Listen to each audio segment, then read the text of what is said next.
Sorry, gentlemen. Hello, ladies and gentlemen. Didn't have my microphones turned on. This is a little bit of a close calling start for me this evening. What's up? Sorry, the microphone was not working there. Let's just get rid of this current amplifier because this is not jank-ass. Fuck you. This is I don't know. Probably this is a B2 Riot. This is a B2 Riot 16K at the moment. Just to start with. What's up? Let me just get this live chat up and running. Where are we? Mozilla Firefox, Web Store, Microsoft Fire. There we go. There it is. All right. Let's get my cameras working. MIDI to key. Start. And now I should have all my cameras up and running. Yep. There's the scope cam, screen cam, desk cam. This cam is not working so great. Let's just sort that out real quick before we get started. Deactivate while not being used.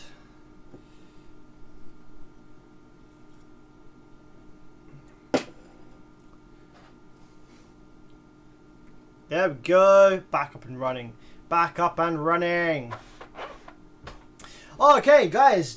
Check out this bad boy. Look at this. Right, guys, I need your help. How many people are watching right now? Because I need your help. 68 people. Alright, you 68 people can help me decide something.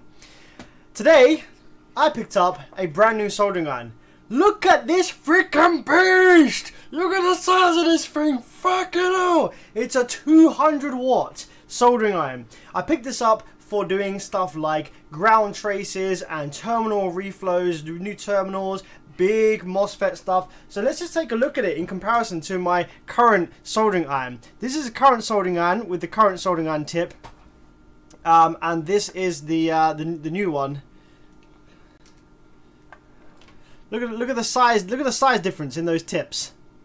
Absolute monster. And not only is this a big boy, this is 200 watts. 200 watt soldering iron, and it was actually last serviced.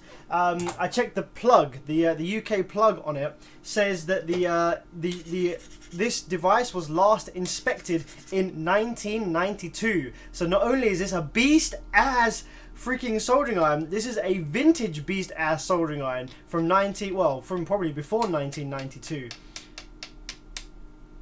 Absolute monster. This is probably like used for plumbing, you know, like for soldering actual copper pipe together, perhaps. But absolute beast of a soldering iron. I've been using it a little bit this evening, actually, just testing it out. Well, there goes the electricity bill. Yeah, absolutely. While this thing's on, you can freaking see the meter like woo spinning around for days. But yes, I have been just testing this thing out on this B2 Riot a little bit here. Actually, why isn't my head cam working? Why isn't my hat cam working? That's a bit worrying. Let me just get you my hat cam, because that one's one of the most important cameras in here, isn't it? Hat cam. Let's just get that up and running real quick. Why are you not working, hat cam? Let's deactivate, reactivate.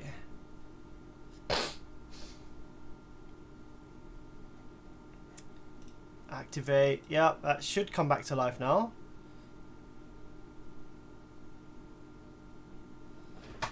There we go, hat cam is in the house.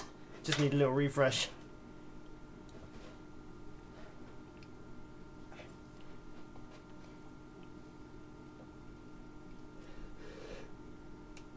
Just trying to hold in a sneeze right now. Okay, so yes, there we go. There's the difference in tips. So, as you can see, thermal mass on this thing is freaking crazy.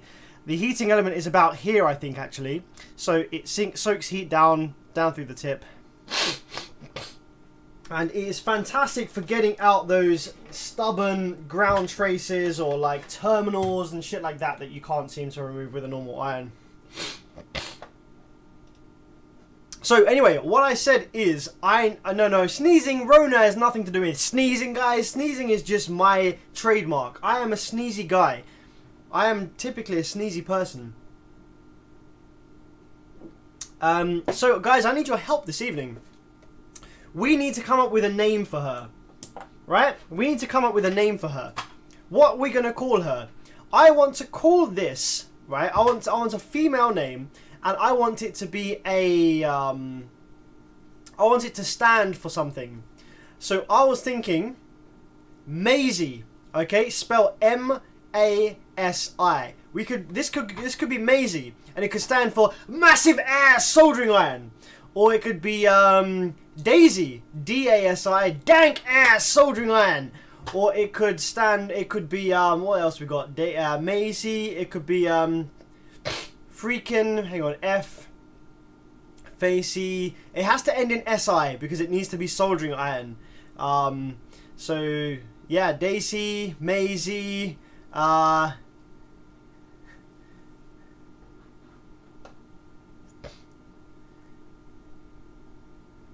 we need a name that ends in SI, guys. Big fucking soldering iron, but that doesn't roll off the tongue. I can't be like, oh guys, should we get Buffsy out?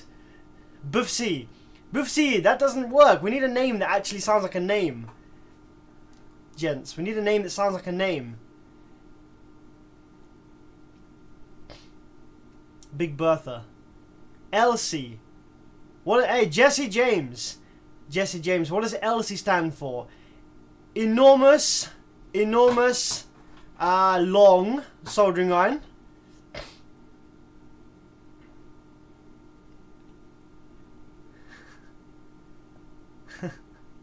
So I'm still digging Maisie. Massive ass soldering iron. But yes, so now we have Macy, guys. Unless you guys can come up with anything better, but I haven't seen anything better than Maisie. We can get Maisie out when we need some big ass freaking soldering going on. We can get Maisie out. But yes, this evening I plan to work on a JL Audio 1000/1. However, to begin with, this is why I was a little bit rushed on the stream. I looked at my clock and it was already freaking 10:29. I was like, damn, need to get streaming. So the reason that I'm a bit late is we have some headaches with this Riot 16K. Right, now, here's the story. So, as we all know, these outputs that are used in these amplifiers, okay, this amplifier, this B2 Riot 16K is based on a Sound Digital amplifier board design, okay? This is a copy, a blatant straight copy of Sound Digital's amplifier board design. Now, Sound Digital are well known for blanking and restamping their MOSFET models in all of the amplifier and the chips and everything. So when you take the back off, you can't see the model of MOSFET or chip that's being used because they blank it off and they restamp it as something else. So, Sound Digital, in a similar size amplifier to this, okay, Sound Digital restamp the output MOSFETs as D1, which is what we have here. These are restamped as D1, okay? Now, based on the Sound Digital freaking schematics for their 20K, which this is kind of loosely based around, D1, the part number for D1 is an IRGP 4066, which is an IGBT, not a MOSFET. MOSFET, IGBT, different things. An IGBT is a bit like a hybrid between a MOSFET and a BJT transistor. It's a freaking cool thing because it's high voltage, high current, but they are different between a MOSFET and IGBT. So, in this amplifier, because I was pretty convinced that the Chinese factory that's making these are using the same markings as Sound Digital themselves for the output transistors, I went ahead and ordered a bunch of IRGP 4066, which are these bad boys in this drawer right about here. Here we go. I ordered a bunch of IRGP 4066D. However, on removing some of the original D1s from this board and putting them in my trusty transistor tester, I found that these parts that were labeled D1 actually measure as a MOSFET, which is a freaking headache because now they're a MOSFET. They're different to Sound Digital schematics. So because they're digital from Sound Digital schematics, I now am back at square one. I don't know what the fuck parts these are.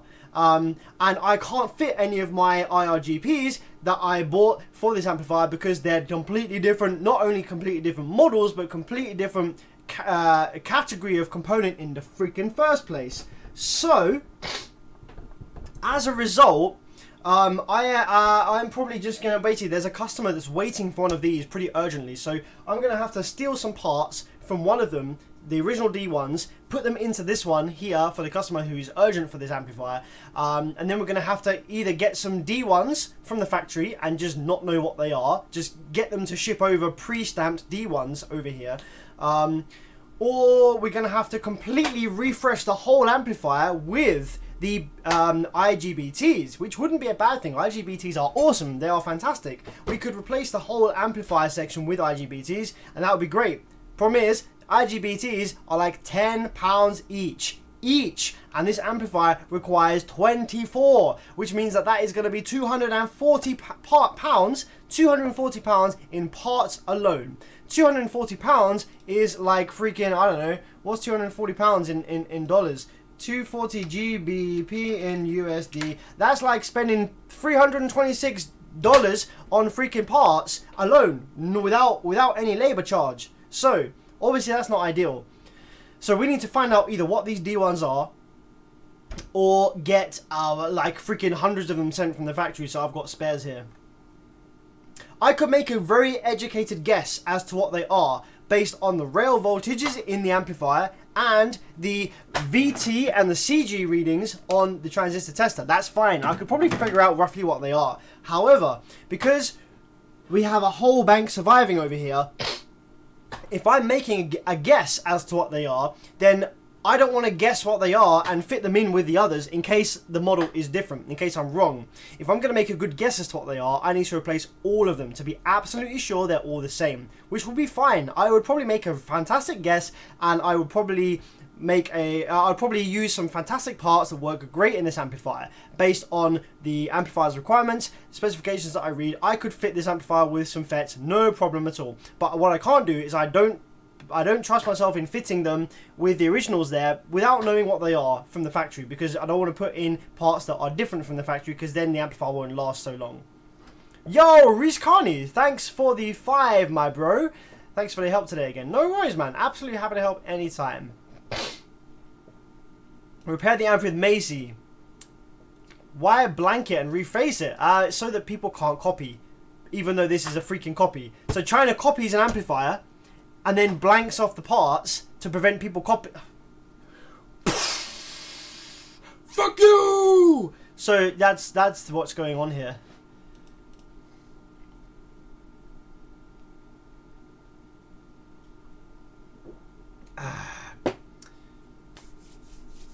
So yeah, that's what I was doing before I started the live stream. But this live stream is not about B2 right 16K. This live stream is about some other stuff. So let's take this amplifier, let's put it back on the back burner. Await new parts to arrive, and let's crack on with something else on the live stream this evening, gentlemen and ladies. If Jessie's watching, she'll be annoyed that I didn't say ladies. Even though I'm pretty sure Jessie is the only female that ever watches this channel. Right, what is this video called? Oh, JL Audio 1000/1. So let me just go and grab a JL Audio 1000/1. But first of all, let me reply to some live chat. Gentlemen and ladies, Broxine, I have a 750/1 that is acting up. It works for about 15 minutes and then goes quiet and scratches on the beat quietly. I assume you mean a JL Audio 750/1. So it works for 15 minutes and goes quiet. So when you have an amplifier that works for a small period of time like that, 15 minutes, half an hour, something like that, usually what's happening is that the amplifier is gradually heating up. So the amplifier is heating up, heat is being generated in the amplifier, and then when the amplifier has got to a specific temperature, as the amplifier warms up, parts inside the amplifier will start to expand, or generally, like, stuff expands with heat, right? So when things are cold, they're slightly contracted, and when things are hot, they are slightly expanded. So if you've got an issue when the amplifier cuts out after some time of operation, it's probably something that there's probably a problem with the amplifier, but it's only made present when the amplifier is slightly warmer. So you could have a shorting inductor lead, a shorting inductor wind, but as the inductor grows ever so slightly by a few nanomillimeters, once it gets to a certain threshold, the short touches, and then when it cools down again, it just comes apart ever so slightly because it's shrinking. Something like that. It could be that the contacts in these switches on the side of the amplifier go bad, and as the amplifier heats up, it no longer makes a connection because the contact slightly expands and therefore doesn't touch the rail anymore. So there's a few things that could be. I wouldn't like to diagnose that over YouTube live chat, but I reckon that it's some kind of connection-y type of issue, or cracked solder joint or something like that, that only makes itself apparent when the amplifier warms up ever so slightly. Ivo, test and the one IGBT in your transistor tester to see what it says about it. I have done that already, and it says it's an IGBT. Do you want to see? Do you want to see my transistor tester test an IGBT? Because it does read it as IGBT. Shit, where did I put these? IGBT. Maybe it's this one. Nope. IRFP.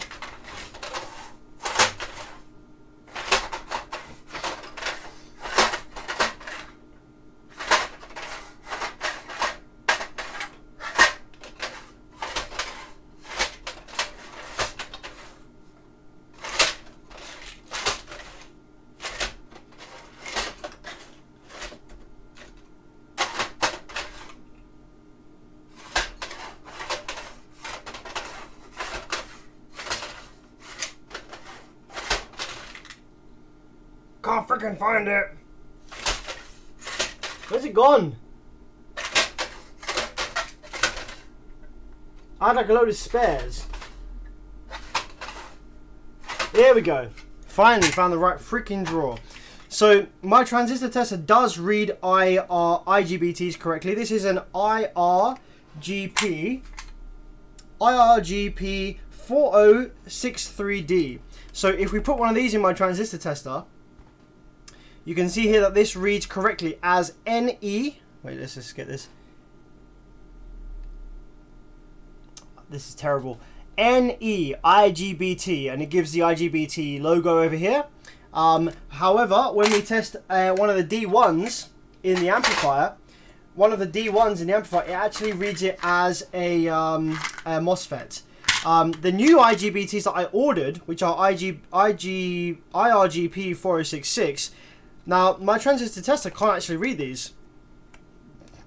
And the reason that my transistor tester can't read these, it reads it as a diode, is because the gate threshold is above 5 volts. Okay, now why does that matter? Well, if we take a look at my transistor tester, it says the VCC is 5 volts. So if the VCC, if this transistor tester's main rail voltage or main voltage is 5 volts, then it's got no way of supplying anything greater than 5 volts to the gate of the MOSFET to turn it on to test it.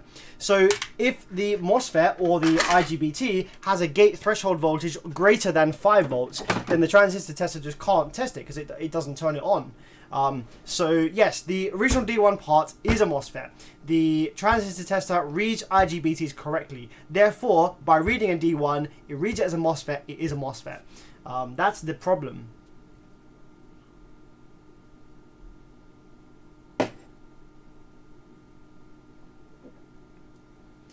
Yes, if we check 5 volts, yeah, man, 5 volts, yeah, absolutely. If we check out, look at the freaking look at the gate threshold for the IRGP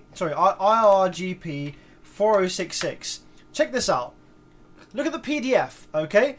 We're going to go down to gate threshold voltage right here. Look at this bad boy. The minimum is 4 volts. The maximum is 6.5 volts. So generally, these are going to be floating around between the kind of 4.8 to 5. I don't know, probably between 4.8 and 5.1 volts. Sorry, 6.1. So yeah, most of these 4066s are going to have a gate threshold voltage above 5 volts, which is freaking crazy. Really, really high gate threshold. So yeah, the transistor tester just doesn't turn it on. It can't read it. It just doesn't turn it on. The only way that we would be able to get it to turn it on is we'd have to make some modifications to the transistor tester. We would have to increase the VCC voltage of this so that it, instead of sending 5 volts to the gate to try and turn it on, it sends like 8 volts, or it sends the whole 9 volts. So these use a 9 volt battery. Okay, but what it does is it takes the 9 volts from the 9 volt battery. I can't even get that fucking off at the moment. It takes the 9 volts from the 9 volt battery, and it turns it into 5 volts VCC, which that doesn't show. Does that camera show it? Maybe. See that 5.01 volts VCC. So it has a little voltage regulator in it that it turns the 9 volts from the battery into 5 volts.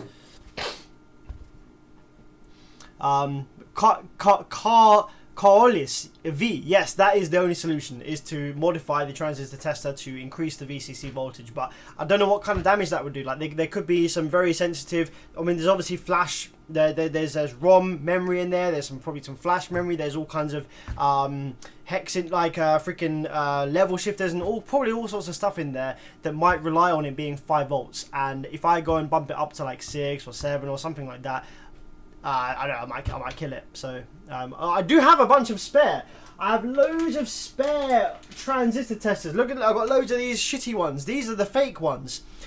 These are the transistor testers, the ESR testers that are the fake ones that have the old firmware on them. I could actually, I could test out some of the modifications on this one first to see if I get it right and see if it survives with a higher VCC. But that's another stream. That's a whole day's worth of messing around, probably trying to get that to work. But for now, we're going to move on. We're going to look at some JL Audio goodness. So bear with me. I'll be back in a second. I'm going to go get a JL Audio 1000/1 to work on this evening.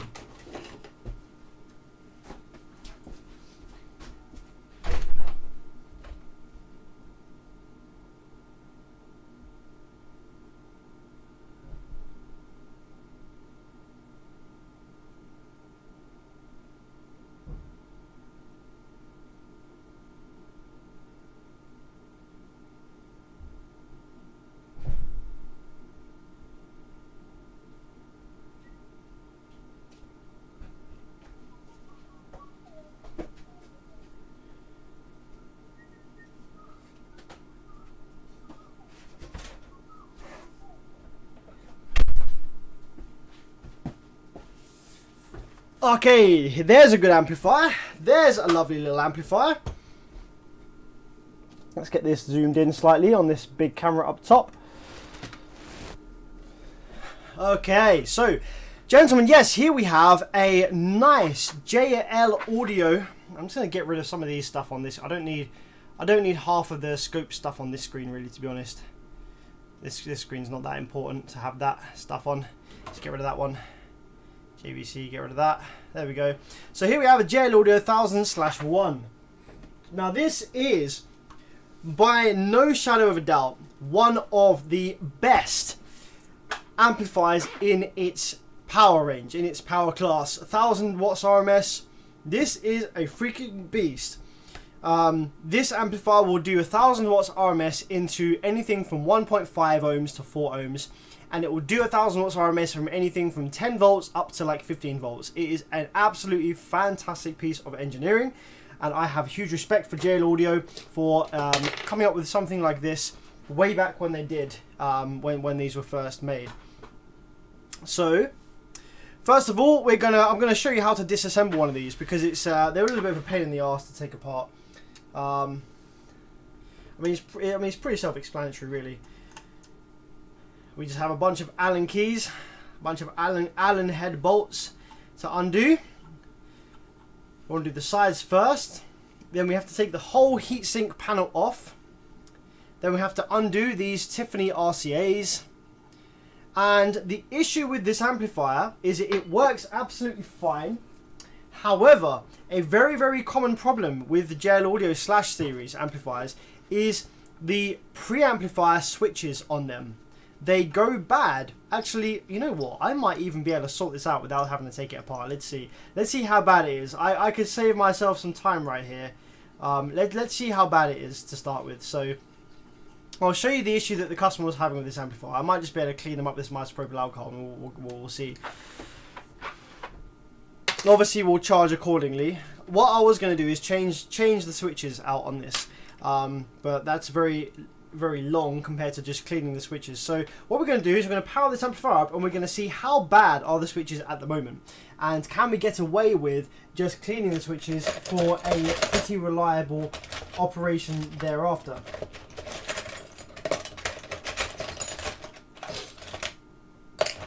Now, if you ever get into amplifier repair yourself, okay, if you ever get into amplifier repair yourself, you will be very surprised by the horrendous amount of amplifiers that you get in that actually have issues with the physical switches on the preamp section. It is one of the most common things to prevent audio from passing through these amplifiers, and you know, the amplifier comes on, it doesn't create any output. Oh dude, by the way, Martins, thank you for the £3, buddy. Rockstar Blue Raspberry. I have no idea what that means, but that might be a code for something, but that sounds pretty interesting. Thank you very much for that information, buddy. And thanks for the 3, I appreciate that. So yeah, that is honestly one of the most common faults that I get on amplifiers, especially amplifiers of a certain age.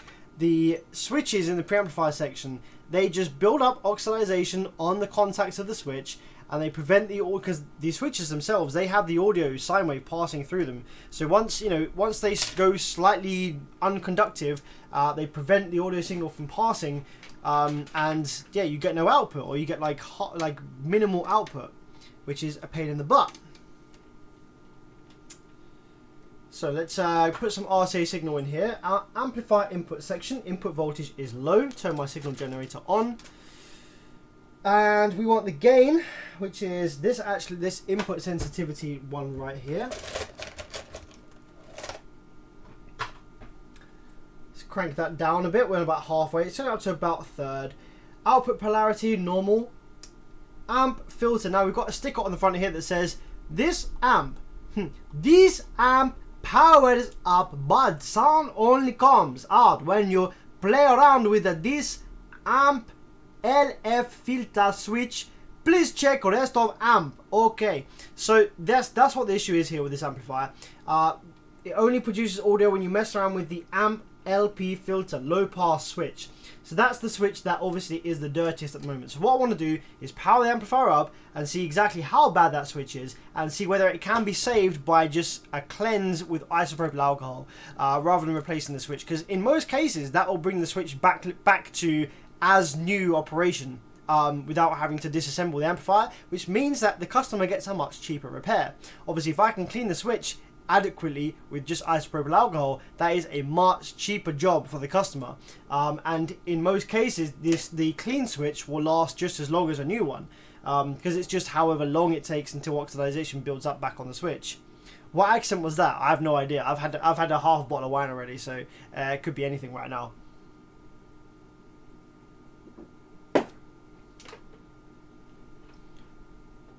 Why would negative wave clip way before the positive wave?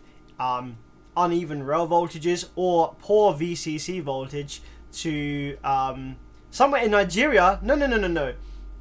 Somewhere in Nigeria it'd be like, this amp powers up, but only sound comes out when you play around with the amp LF filter switch. Please check the rest of the amplifier for me. Now I want to know, is the rest of the amplifier working okay? Because I need to play this amplifier in my competition vehicle. I'm the loudest man in the town. I need this amplifier to work, please. That is not the accent I did. I did something completely different to that.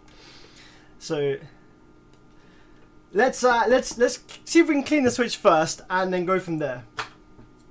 I'm going to power it up and see how bad it is to start with. We're going to go for 12 volts on the power supply, and we're going to give it about what we've got, 8 amps there. Let's crank some freaking current into this thing.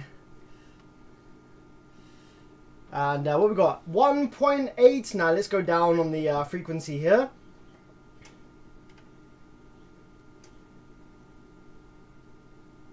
$50 hertz, that'll do. 54. So we've got 54 hertz going in. Let's get this oscilloscope turned up to the correct settings for that. 10 volts divide. We don't need much output on the speaker there to just check the wave kind of scratching in and out with the switch. We need to go to 5 milliseconds. 5 milliseconds divide. Reject high frequencies. And this is actually a full bridge amplifier. Hey, What are you guys saying about a full bridge amplifier? This is a full bridge amplifier. Full bridge! Full bridge! What do you know? What's them guys talking shit about full bridge now, huh? Eh? This is one of the best amplifiers you've ever seen. Eh? Let's power her up. See what we have. Okay, there we go. There's our nice cheeky wave. Okay, so we have output on the first half of the bridge and output on the second half of the bridge. Now let's play around with this amp LF filter switch, shall we? Yeah, as you can see, it definitely glitches around. But you know what? Actually, it's not that bad. Like, I've seen switches on these amplifiers that just literally do not pass any signal at all. Although actually with the switch off, it doesn't pass any signal actually with the switch off. With the switch in its off position, it barely passes a signal. So yeah, this isn't as bad as I have seen, but it's not great. So what we want to do is take our isopropyl alcohol and just spray it up in here. In the switch. Nice. We need to get like a fair bit in there. We need to make it nice and wet. Now I want to power the power supply off. There's not any high voltage in the preamp section. It's just very, very low voltage stuff. And there's no VCC over where the switches are either. And isopropyl alcohol, especially if it's 99% isopropyl alcohol like this stuff is not conductive. So we don't have any worries about getting the amplifier wet inside or anything like that. This stuff evaporates within a few minutes when there's lots of it, and it's not conductive, and it cleanses, it cleans the amplifier and the contacts and stuff like that. So we're just going to go ahead and just flick this backwards and forwards many times, like 50 to 100 times, back and forth, and that will clean all of the contact rails and the contacts on the actual switch itself, and should get it in operational function. I don't know, words are fucked. I don't know.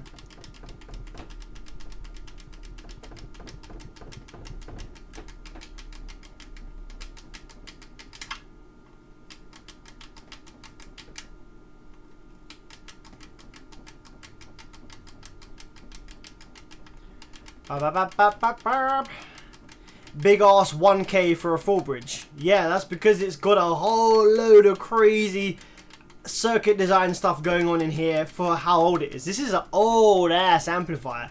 For its time, it was making 1000 watts reliably at not only 14 volts but also 10 volts, and also at the thing you need to understand, right? For an amplifier to make 1000 watts at 4 ohms, okay?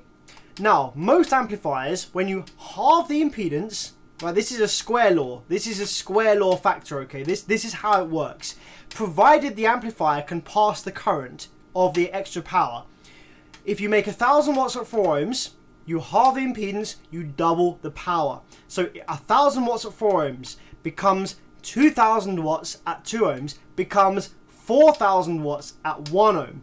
So essentially what this is a 4000 watt amplifier at 1 ohm.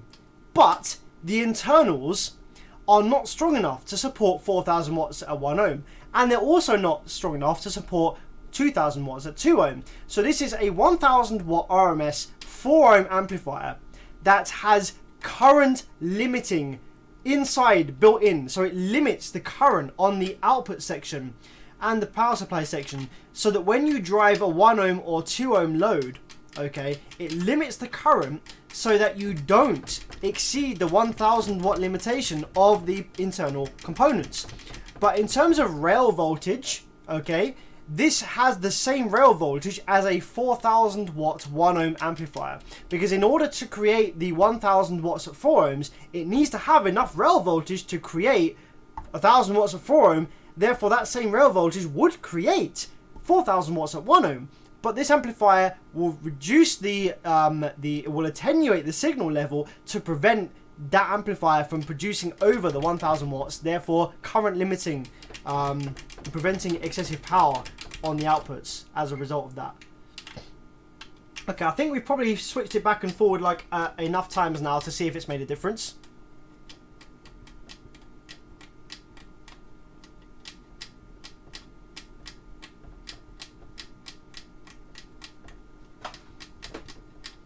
So now we're going to see whether that's made it. That was one spray. So that was the first application of isopropyl alcohol on that switch. So let's see whether that has made a difference. I want to make sure that every single position on this switch produces a decent audio output. We're going to turn the filter all the way up, which it actually already is. We're going to pretty much turn the filter up to 200 Hertz. So that should mean that we should have pretty much the same output voltage on 12 dBs, 24 dBs and off, because we are not filtering our 50 Hertz from going into this amplifier. So let's see, what do we have?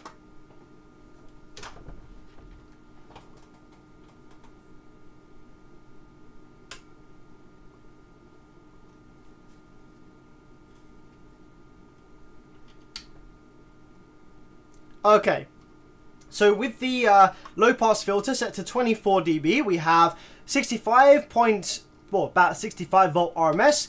On 12 dBs, we have 65 volt RMS, and off.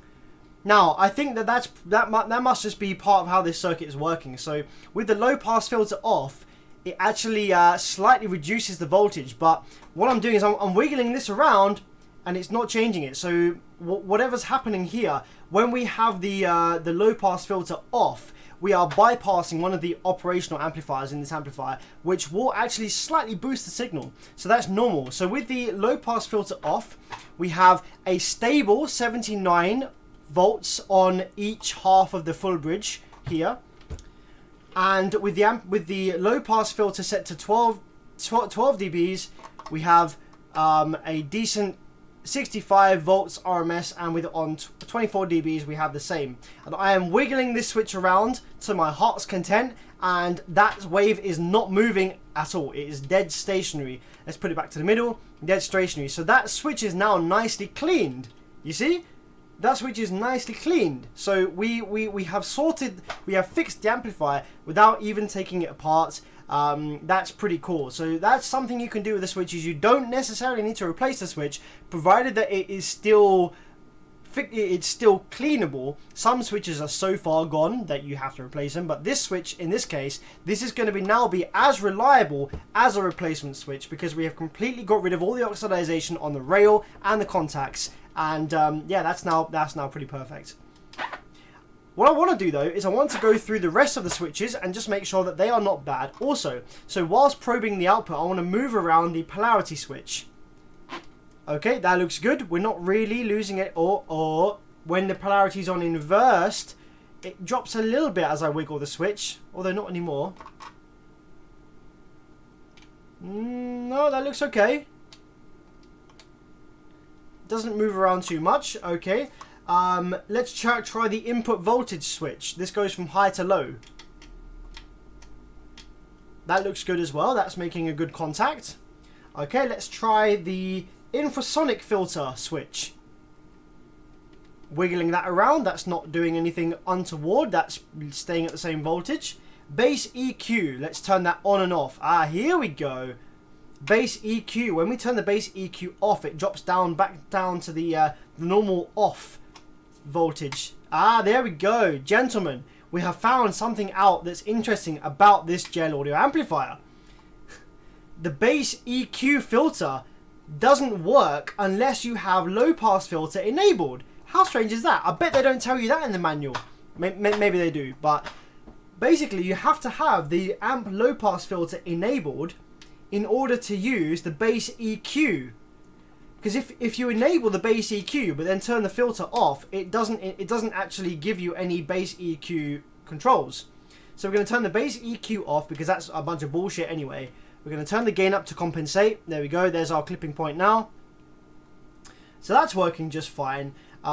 This is the output, the preamp section output. That'll be fine as well. So the only bad switch was the amp low pass filter. Now, just for courtesy, we're going to clean the rest of the switches anyway, because why not? We're here anyway. One of the switches was not performing optimally. It had some oxidization built up on it. So just for pure courtesy and you know, just as a good service, we're going to clean the rest of these switches as well. Just spray some isopropyl alcohol in there and switch it back and forward multiple times.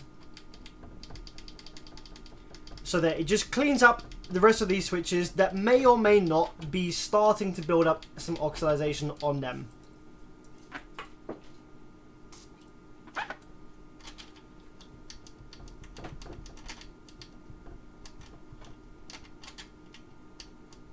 Pinky Love says, can we see inside or is it a pain? It's a freaking pain. We can't just take the top off. There's no top or bottom really. Well, there is a bottom to take off, but it's a bit of a pain. Actually, you know what? No, let's look inside. We can take the back off. That's fine. I'll take the back off this amp and you can see inside, because at the end of the day, the guy did say, please check rest of amp. So, you know, it would be going against his requests to not check inside. But the fact that this makes, I mean, these amplifiers, generally, they are pretty goddamn reliable. They either work or they don't. But, you know, it would be good practice to check inside. Make sure that there is no stray strands of cable. Make sure that there are no, like, vibration damage issues that are starting to present themselves, etc. So we will do that. We'll take the back off and you can see inside one of these things if you haven't already seen inside these before. They're pretty cool inside.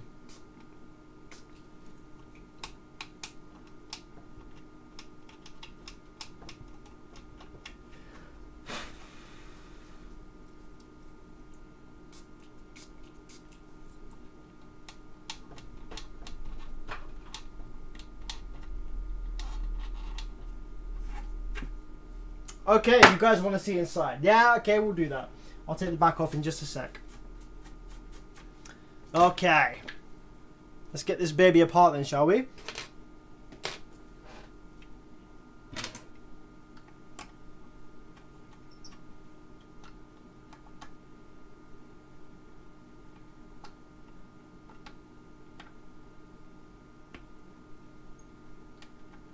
Bass Boomer 105, I remember watching your bass vids you had in your room forever ago.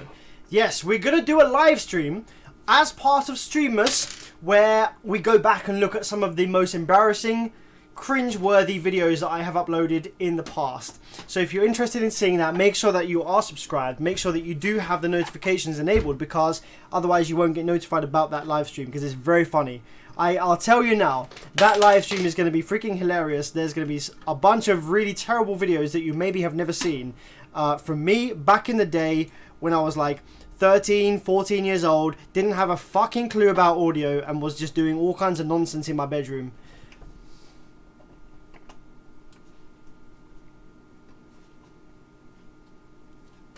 Ah, dude, I don't remember to change the amp name bottom left. I don't remember to do it. That's why I stopped doing it.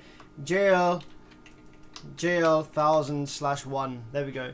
But I don't remember to do this. So you guys are going to have to keep reminding me every time that we select a new amplifier. You're going to have to keep reminding me to change that, because I'm not going to remember. This amplifier actually has a couple of missing bolts, which suggests that it has been looked at or serviced before in the past. So we're just going to make sure that everything looks okay inside for sure.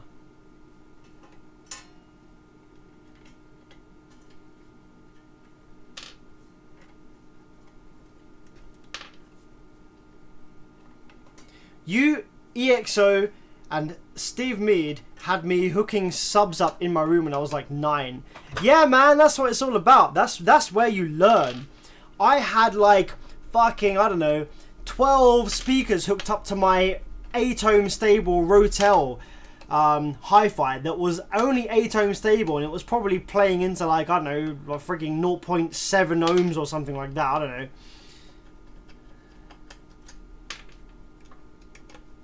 Absolute nightmare. What an idiot.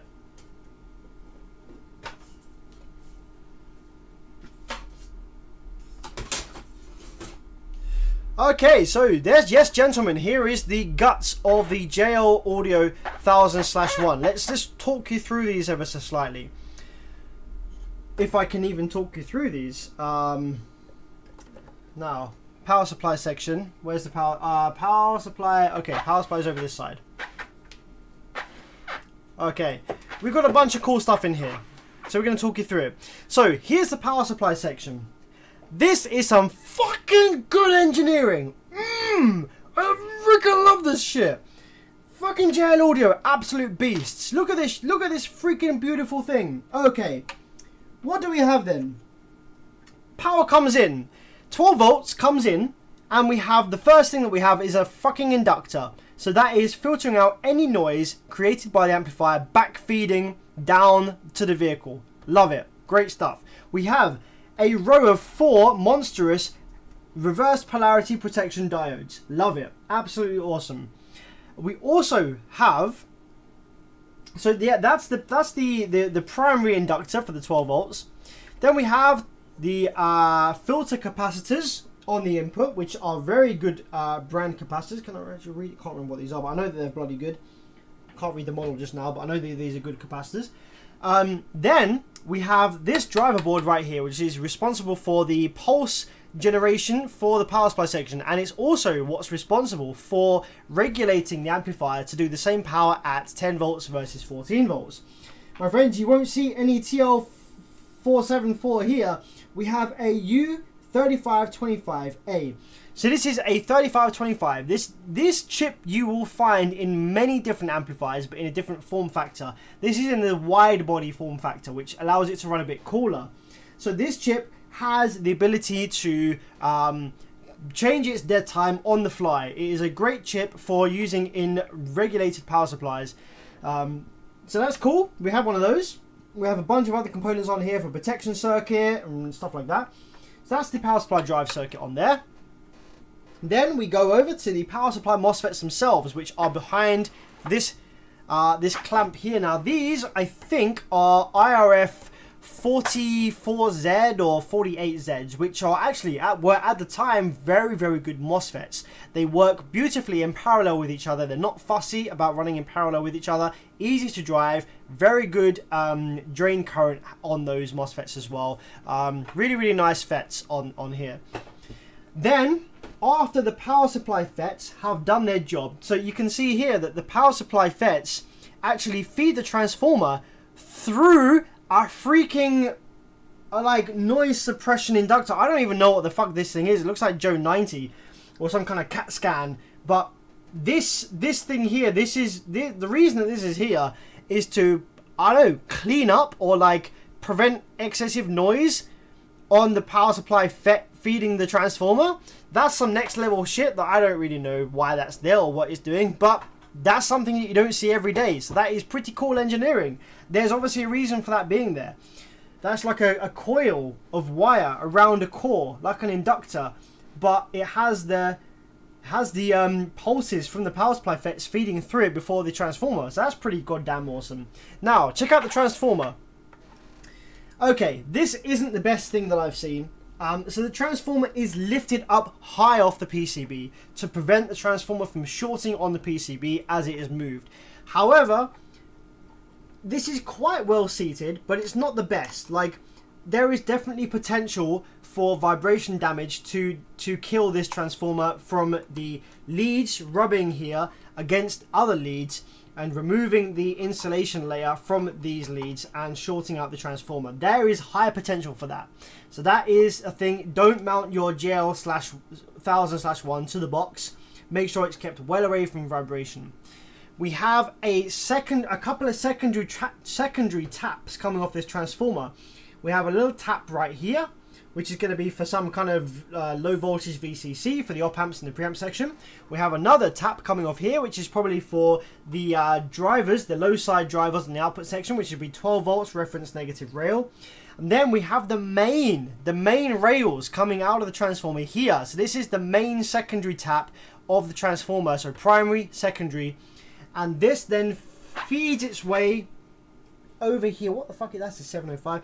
We feeds its way over here to the rectifiers. Now the rectifiers are behind this MOSFET, this clamp here, rectifying the voltage from the transformer into DC, ready for the rail capacitors. Now I think these are some more power supply capacitors. I think these are low. Are these low voltage?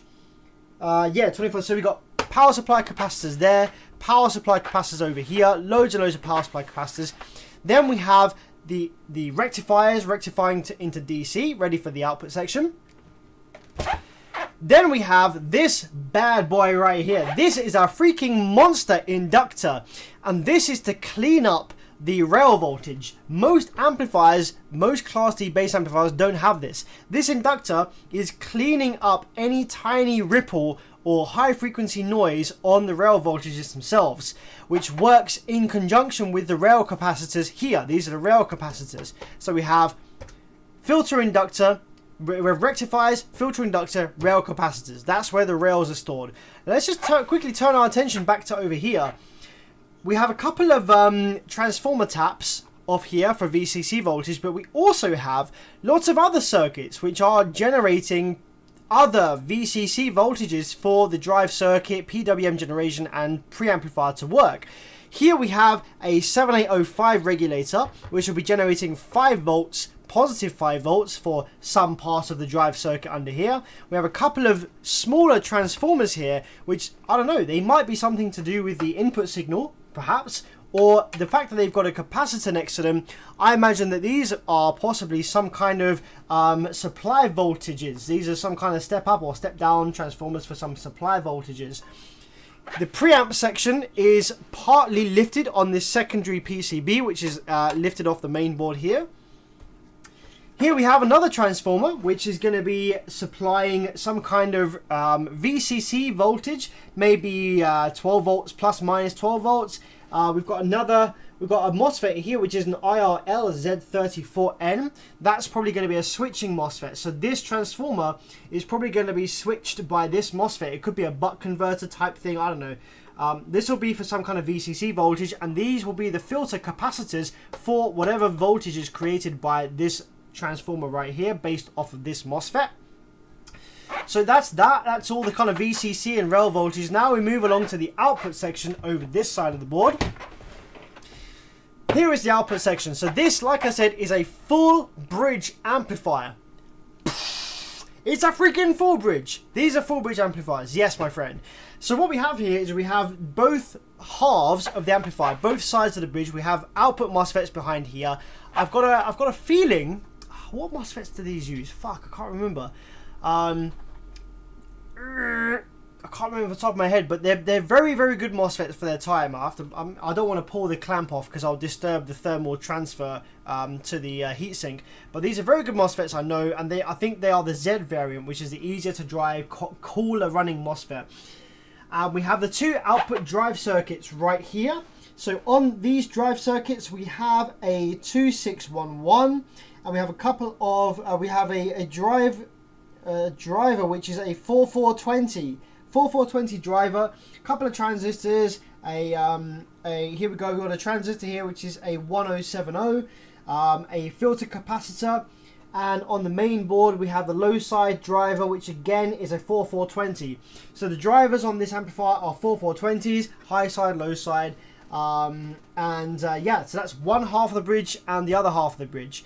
And then these things are the output filter inductors, which will filter out the Class D switching frequency, ready for the outputs, the speaker terminals on the output. There is so much clever circuitry going on in here to make this amplifier one of the cleanest, most reliable, most dynamic amplifiers that you can buy in its power class. For a 1000-watt amplifier, there is so much bullshit going on in here that most customers aren't really going to notice.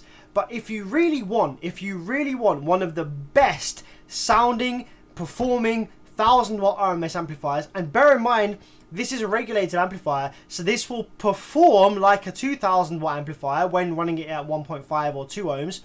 This will perform like a much more powerful amplifier than it is because it will cater for impedance rise ever so slightly. So this is an absolutely phenomenal amplifier. Yes, it's only 1000 watts, but it will perform like a bigger amplifier because it does cater for impedance rise if you run it at 1.5 or 2 ohms. If you run this amplifier at 2 ohms, it will feel and sound like a 2000 watt amplifier after impedance rise, no doubt about it. Absolutely monstrous amplifier, such a clever thing, beautiful engineering, such a beautifully built amplifier. I doff my hat to JL Audio for coming up with something so unique, so bespoke. Yes, they're expensive. You do pay a premium for this amplifier, but you're paying for all of the design work and just the engineering that's gone into this thing is phenomenal. Thank you very much, my friend Daniel, for the 10. Merry Christmas to you too, buddy. Merry Christmas, Daniel. Thank you very much for the 10. That's awesome.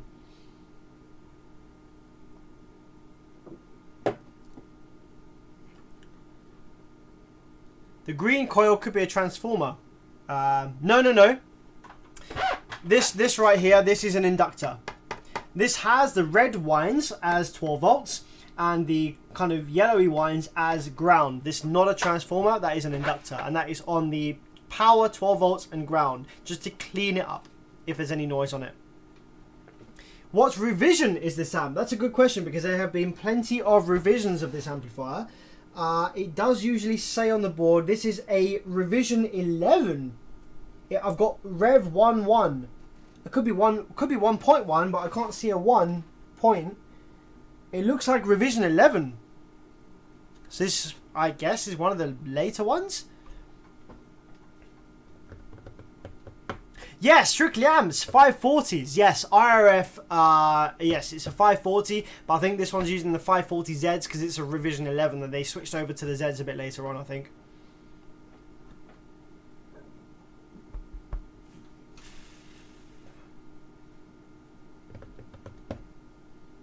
What's up, Trenton? How's it going, buddy? Thanks for joining. Holy shit, I've been streaming for an hour already. What is a good replacement for the 65N06? Michael, easy. IRF 3205. Easy. Any TO220 power supply MOSFET that's not a Brazilian amplifier, just replace it with a 3205. IRF 3205. Easy.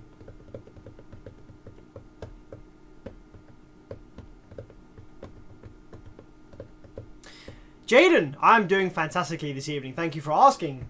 So let's put the back on this amplifier then. We're done with this amplifier. We've cleaned up the switches, got this amplifier back to full operation. No more kind of sketchy audio on the switches. And let's get our second amplifier that we're going to be looking at this evening on the bench. Replacement for 640Ns. A replacement for 640Ns. Now that's a tricky one because 640Ns, you can replace them with, apparently you can replace them with 19N20D, but I have never had much luck running those. I always tend to find that 19N20Ds just blow really easily. So if you want to replace 640Ns, try 31N20D. Or if you can't find that, try 38N20D. Probably the best current version replacement for 640Ns is a 38N20. But you don't need to replace them. 640Ns are currently available. They're not discontinued. You can buy 640Ns everywhere. So just replace them with 640Ns. It's fine. You don't need to replace them with something different. But if you do want to replace them with something different, 31N20 or 38N20.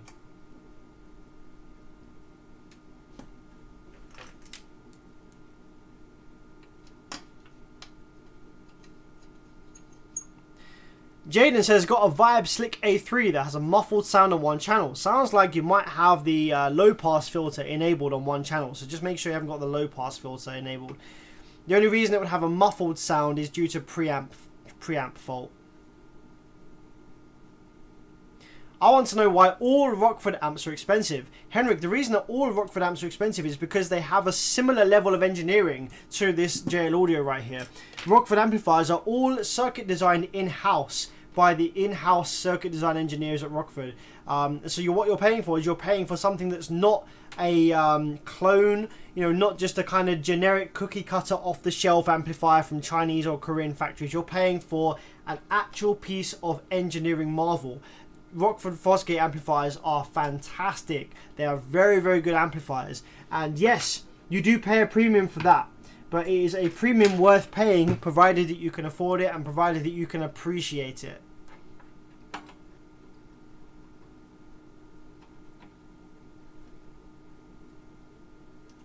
So far, I've come up with a 44 VH10G. No, don't use that. That's a bit stupid. Use a IRF 3205 for replacing power supply FETs, and just use a 640N. Damn it, they're still available. Don't replace them. Just use a 640N. If you don't want to use a 640N, use a 38N20. Oh, sorry, this is Jordan. He's having trouble finding a replacement for the BDT 81 and 82 and an old PPI. I can't say I've come across those. So, yeah, unfortunately, you're going to have to just look at your data sheets. Maybe the part that you suggested, 44VH10G, might be alright. But just check your data sheets, confirm everything, and go from there. Alright, next amplifier.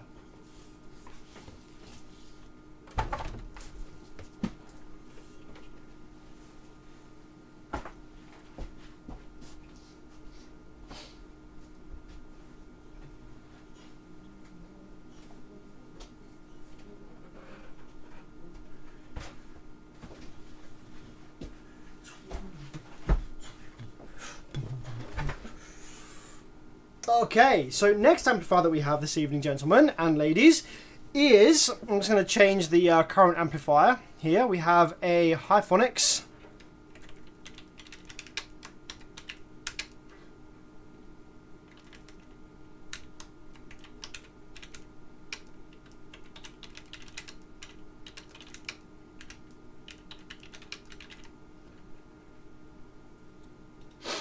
There we go, Hifonics Zeus amplifier on the bench this evening. So this thing claims to do 3200 watts RMS at 1 ohms. 3200 watts is what it has on the front. So we're going to assume that that is what this is. Let's pull her apart and see what's inside. Now, the customer claims that this amplifier is not very loud. So I got sent this amplifier because the customer said, yeah, this amplifier is not loud. I put a JL Audio 1000/1 on this same subwoofer setup, and it sounded louder. And this is 3200 watts, so this should technically be louder. So there must be a problem with it because it sounds really quiet. It sounds really bad. Now I almost guarantee you that this amplifier has nothing wrong with it. It's just a really shitty amplifier.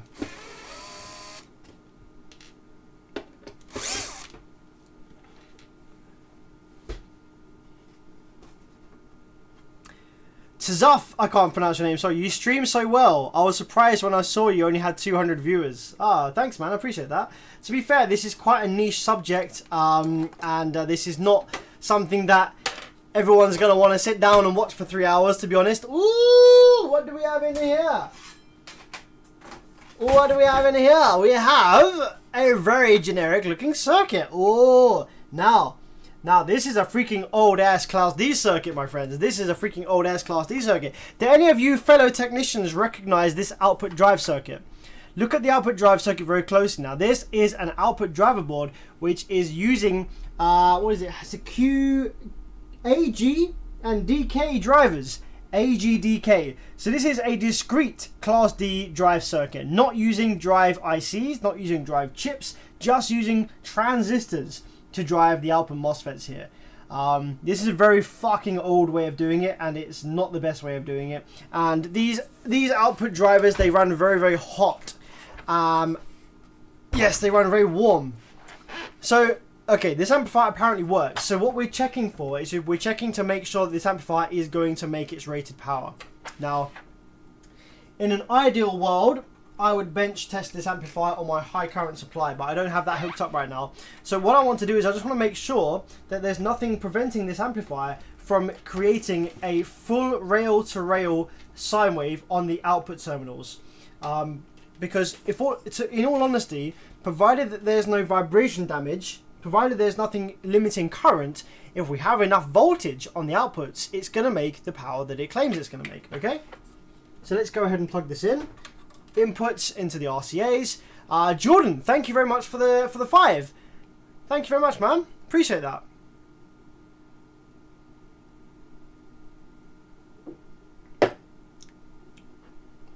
Glyn, what's up, buddy? Can you measure the real RMS power without an amp dyno? Yeah, easily. All you need to do is just take to read exact output power from an amplifier, you need a static load. A static load is a fixed resistance. So a speaker is not a fixed resistance because it rises and changes with frequency and inductance and stuff like that. To read power, it's easy. It's just a formula. To read power, you need to know a fixed resistance, voltage, and current. Easy. Actually, no, you don't need to know volt. You don't even need to know current. No, to read power, you just need to know the ohm that you're driving into and the voltage. That's it. So, because I have fixed static resistors, I have a 1 ohm static load. So the load stays at 1 ohm all day long, no matter what I feed into it. So all I need to do is read the voltage into the 1 ohm load. And from the voltage into 1 ohm, I can calculate the current and therefore do current times voltage to get VA, then do power factor calculation to get the real power. Easy, no problems. Very easy to do if you have static load. Sam, ever repaired Rockford Power Series amps or punch? Yeah, loads of them. I've got a couple of Rockford punch amplifiers, which are like 2 channels, but I sold all of the other ones. But yeah, I've repaired loads of those before.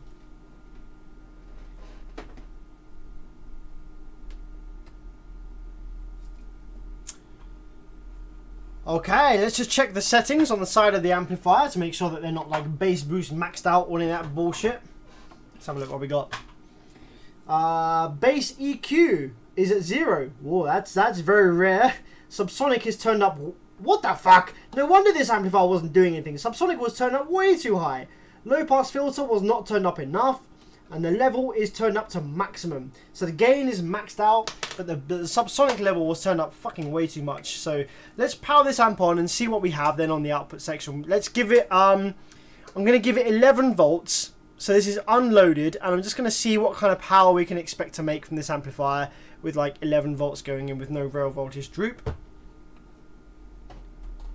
Okay, let's check the rail voltage. So here we go. Here's the low side FETs. Let's turn the oscilloscope to the right setting, reject low frequency, and 20 volts. Ta-da! There we go, amplifier comes to life. We have rail-to-rail switching at 55 volts RMS. We have a negative rail of, negative rail is negative 56 volts, and the positive rail is up at, where's the positive rail? Positive rail is up at 56 volts as well, so we have even rails. Now, on the output speaker terminals, we have a sine wave, which is wobbling around as we speak, like so. Let's crank up the volume here, and let's see what we have on the speaker terminals in terms of maximum voltage. Might need to crank the gain up a little bit, just to get some increased sensitivity. There we go.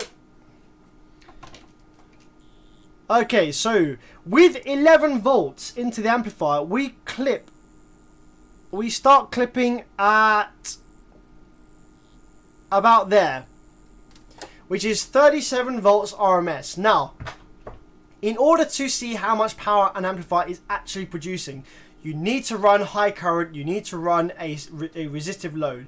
You can't really see how much power an amplifier is able to produce without a load, because when you apply a load, the rail voltages sink down quite drastically, okay?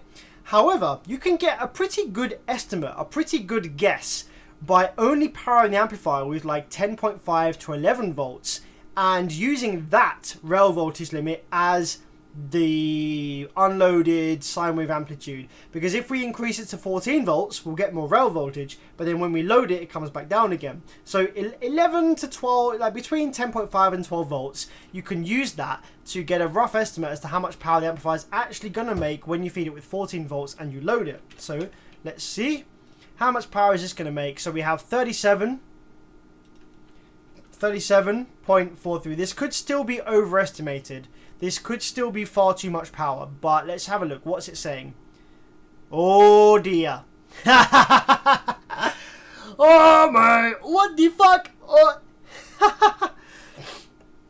So, gentlemen, with a 37.43 volts RMS sine wave, we are only making 1,400 watts RMS. that is about how much power this amplifier is going to make when it's loaded at 14 volts. Let's give it the benefit of the doubt, okay? Let's give it the benefit of a doubt, and let's assume that the amplifier doesn't droop the rail voltages so much. So let's give it instead 12.5 volts of unloaded voltage here. Let's see what we're clipping at this time instead.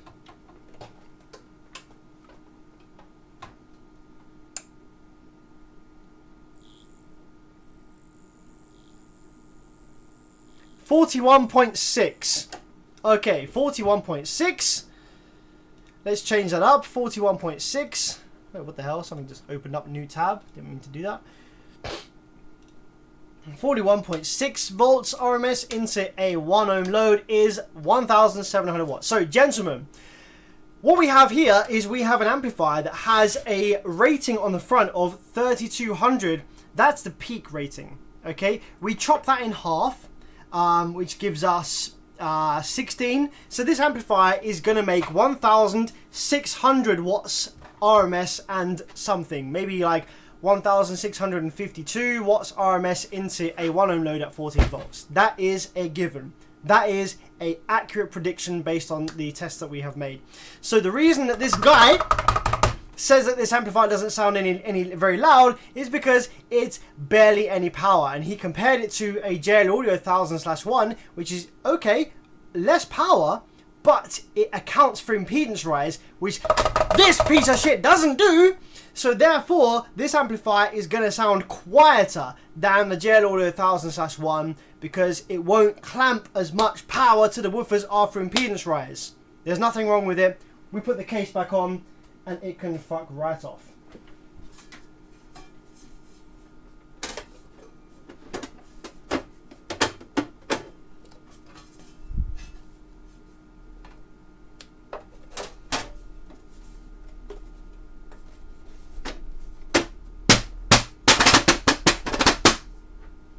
$74 Midwest bass. What's up? What's up?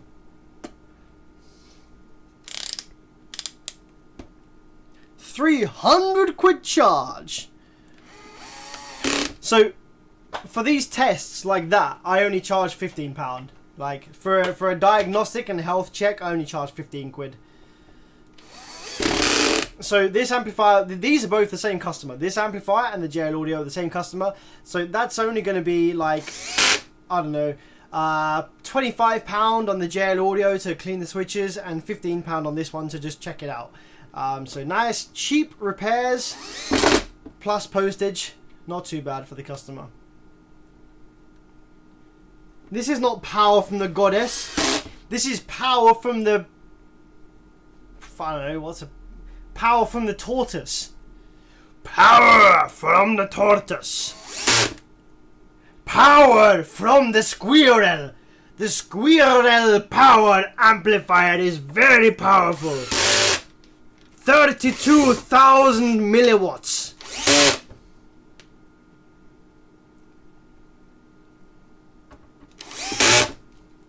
Okay. Shit. Right. What do we look at next then? What do we look at next then?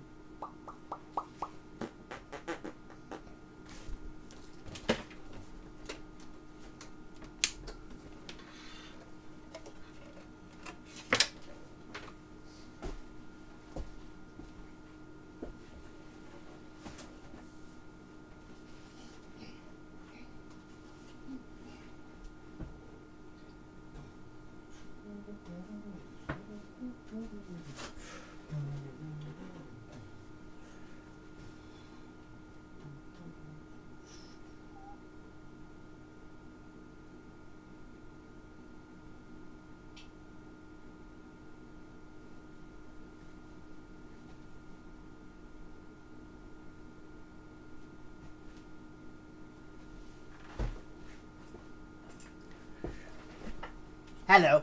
I kind of seem to be out of amplifiers to show you. I have one more upstairs, but I don't think that's going to be that interesting. It's a Vibe class GH. So it's class GH is kind of class AB, but then when you turn it up past a certain level, it turns into class D. Well, not really class D even. It switches between rails. So it switches between class AB and kind of rail switching mode to increase power and efficiency at a high end. I've got one of those that I can look at, but I think it's only got a dead power supply, dead power supply section. What else we got? To be honest, I think that we got the tire amps from the other night. We got a tire amps 10K. There was a skeleton board that I used to I used that amplifier to for like a donor board, so I stole loads of parts from it, so I could try and get that amplifier and you know, like try and piece it back together, but I don't even know if I've got enough parts for it.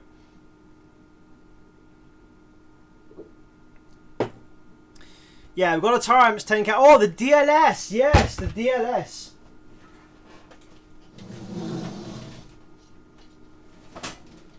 Thank you for reminding me. We have a DLS amplifier that I need to look at. I don't think this one's going to be particularly exciting. This amplifier has an intermittent fault, according to the also has a bunch of missing power terminals. Has an intermittent fault, according to the customer, where it kind of sounds distorted for a while, and then goes clean and then goes distorted, etc. So we can take a quick look at this and see if we can find anything wrong with it. But these kinds of intermittent faults, honestly, they're a nightmare because they take ages to find. Like if the problem doesn't present itself to me on the bench, then I have no way of diagnosing the issue, because if it doesn't show me the problem, then I can't like really look for the issue, can I? I can obviously look for like common issues like vibration damage and like, you know, leaking components, transistors, stuff like that. But if the problem doesn't present itself to me, and if the amplifier appears to be working perfectly normally, then it's very difficult for me to really repair anything, because it, you know, where do I start? Do I just change everything in the board? Like, you know.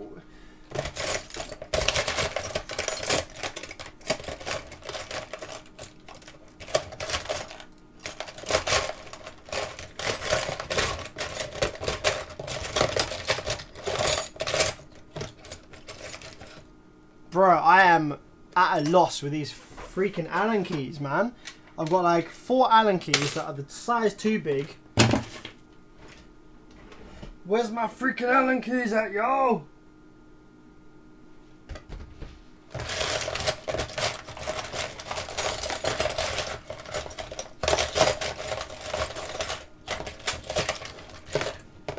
Ah, screw this. Let's just grab the other one.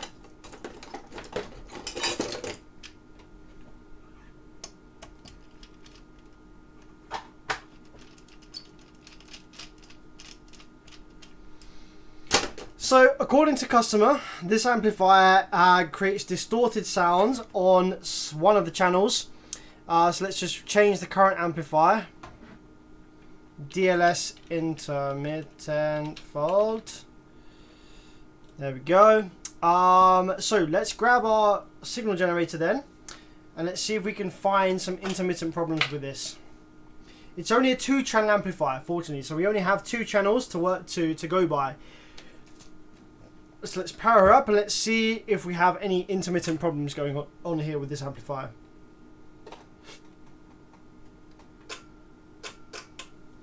Oh wow, big rail voltage probably from inside of that one. Wow, clip signal already. Okay, let's crank that down a little bit. I'm actually going to increase the frequency here quite high, because this is a full range amplifier. So I imagine that the if there's any issues with the signal, it's going to be at a higher frequency. So I'm going to crank the signal up to 5.5 kilohertz. So left channel seems okay. That looks pretty clean to me. I'm going to go up to 14.3 volts, which is alternating charging voltage. Looks pretty nice if you ask me. Let's go ahead and look at the right channel. Looks pretty nice. So, I don't know. What do we do now? I start fiddling around with some of the knobs on the front to see if like I get any glitchiness on the scope. Low pass filter. Phase. Doesn't seem to do anything. High pass filter. Again, doesn't seem to do much. Level. Oh, hang on a minute. Oh no.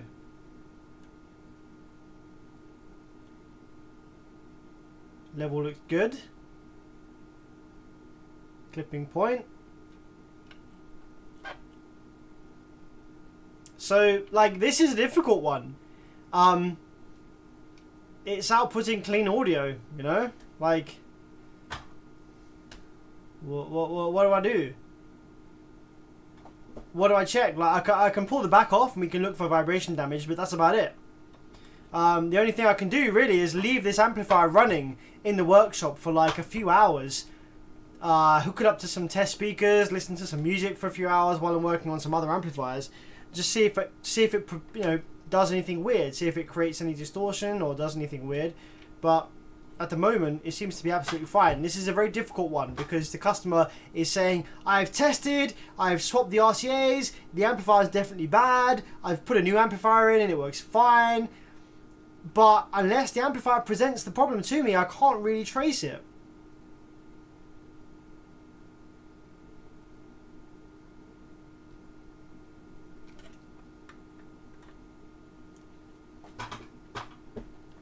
You know, seems fine.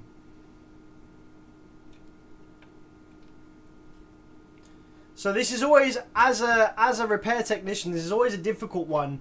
You know, when you've got a customer that's telling you there's intermittent faults or something, it's a difficult one because as a repair technician, like, time is money. My time is important and is worth something. What I'm, like, the time that I spend testing this amplifier out and like sitting here for like 2 hours waiting for it to do the problem, that time is worth something. So what do? Do I charge the customer for like 4 hours of me sitting here like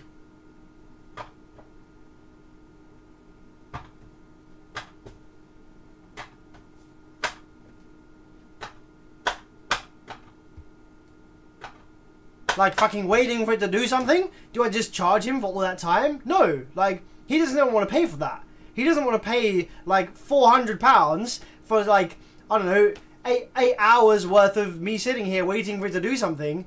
So that's not the best way to go about it.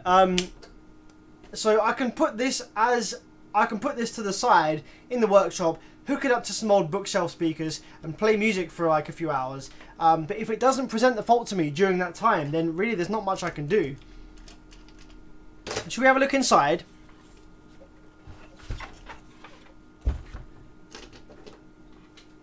See what's going on inside this bad boy.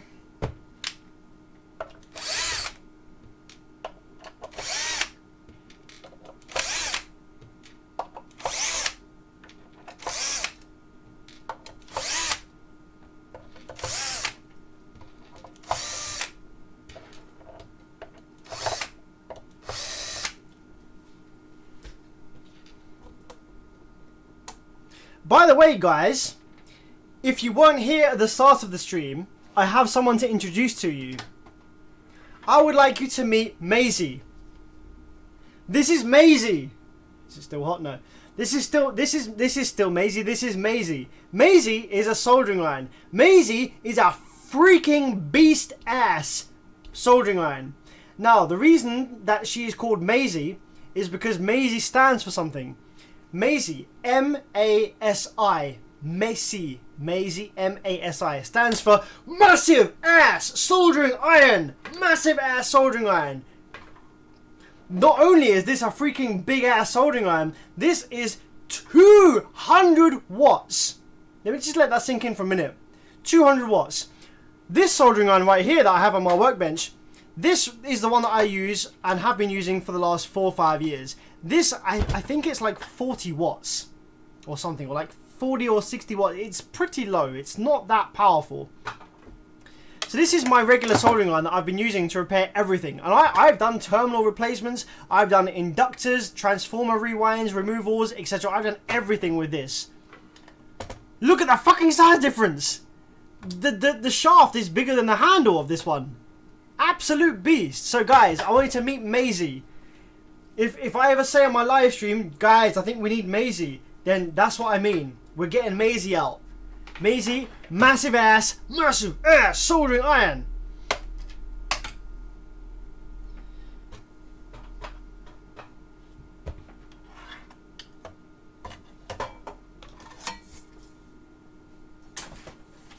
Also, Maisie was last inspected in 1992.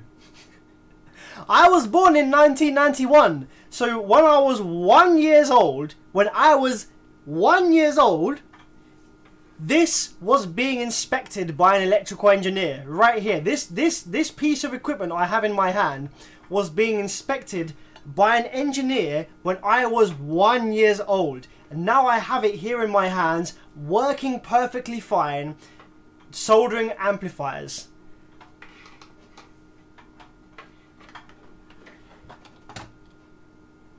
Right, gentlemen, what do we have inside this DLS?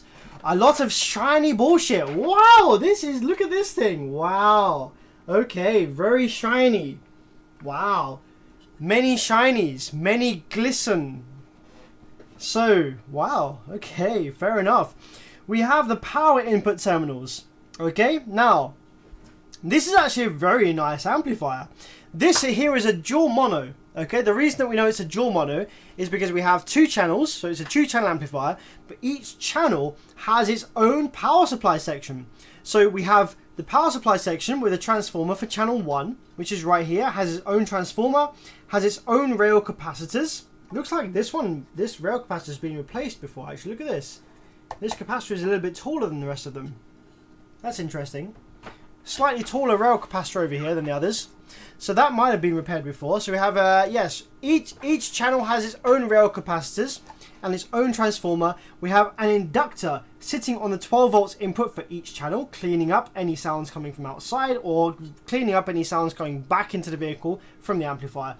The MOSFETs will be clamped down to the bottom of the heatsink here. So the MOSFETs, you can see the legs here. The MOSFETs will be like clamped to the heatsink underneath, and these screws will be clamping them down to the heatsink. It's a nice design, that is a good thermal contact, and we have good surface area, good thin surface area for the MOSFETs to dissipate their heat on the top there, which is pretty nice. Now, this section over here, don't exactly know what the fuck this is, but it looks like it could be VCC voltage. We have a separate MOSFET here on a separate little heatsink. We have a couple of capacitors, and we have a chip here, which could be a pulse generation chip, a couple of drivers. So that could be generating 12 volts reference negative rail, or it could be generating plus minus 15 volts for the preamp circuit over here, which I think it probably is, because I don't see any other voltage regulators around. Oh, actually, no, I lie, I do see. There's some voltage regulators maybe over here. So this could be some voltage regulator, TIP32C and TIP31. So they are maybe voltage regulators, or they could also be drivers, but we only have 2 of those. So I think they're probably voltage regulators for the op amps and the drive transistors for the output section. This could just be some other kind of VCC voltage that the amplifier needs. I don't know, fuck it, don't know anything about these really. Class AB is not really my strong suit, but the output section here, we have channel 1, channel 2, nicely done with the TO220 package outputs soldered, clamped down to the heatsink, the same as the power supplies are. We have the emitter resistors over here, nice big ceramic emitter resistors. We have some really nice quality audio capacitors throughout the board here. I'm not seeing any vibration damage really as such. Like, this is all pretty well seated down. There's nothing that's loose or wobbly or anything that could be causing intermittent issues with the amplifier. Looks pretty nice to me. Yeah, with drive transistors, etc., looking good. I don't really see anything visual that would suggest that this amplifier has any intermittent problems here. This all looks pretty good in here. Looks clean. No stray strands of cable anywhere. No vibration damage issues. It all looks pretty nice.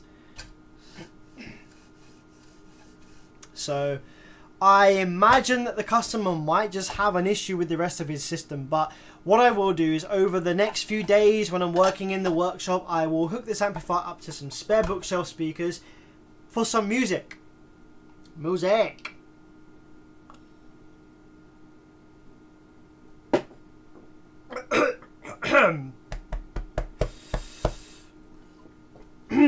So yeah, don't think there's anything wrong with this really. Seems to be absolutely fine. So that's the DLS. So for the last, I have got half an hour left. Guys, half an hour left of the live stream. I can either do two things. Option A, option number one, I can go and get the Vibe Class GH and we can have a look at that, see what's wrong with it. I can talk about Class GH a little bit. Or option two is that we do some Q&A, some live question and answering on the live chat, and just kind of bounce off each other, have some funny jokes, have some chat with you while we're live. What would you like to see? Sing Christmas songs for 30 minutes. I don't know that many Christmas songs, man.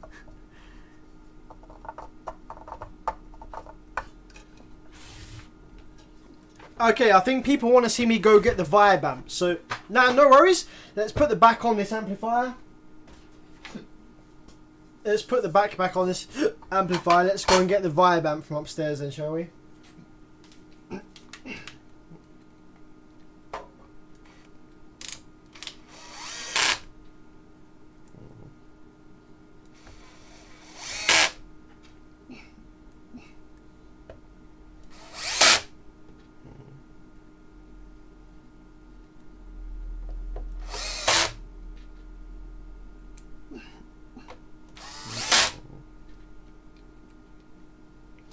Any Nintendo Switches? Kind of. I've got a couple of Nintendo Switches that have blue screens. I could try and fix those, but to be honest, those are kind of lost causes. I don't think many people here are interested in watching Nintendo Switch repair. Am I right? Am I right? Most of you guys are not going to be too interested in watching me do repairing Nintendo Switches. You guys want to see car audio. Am I right? So, let's put this down. Let's go and grab the Vibe from upstairs. I'll be back in just a moment. So bear with me. I'm just going to pop upstairs and grab the Vibe amplifier. I'll be back in 2 seconds.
Okay. I do like a cheeky bourbon. These are really nice biscuits. Very nice.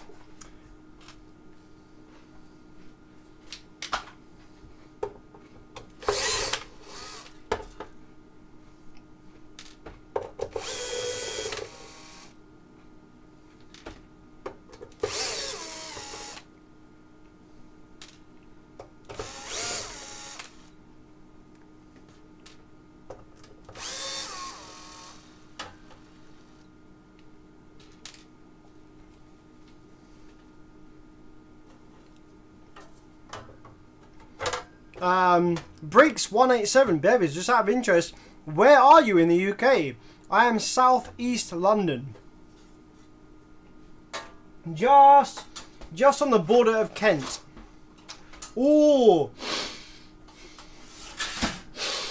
Oh, she stank. She's stanky, boys. Boys, she is a stanky girl. We have dead power supply section for sure. Okay. Now, let's get this amplifier apart first before we go any further.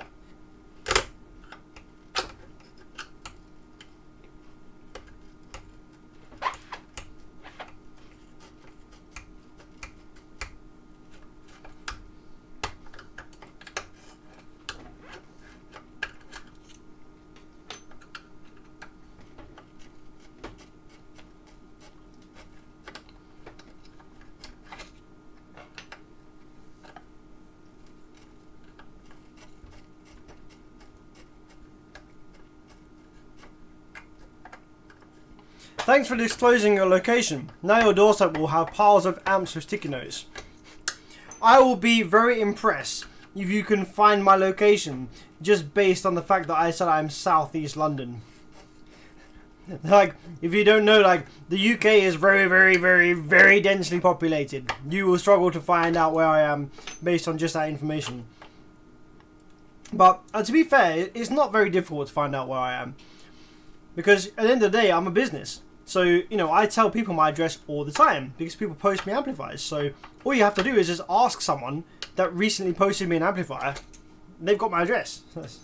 I don't care. Whatever.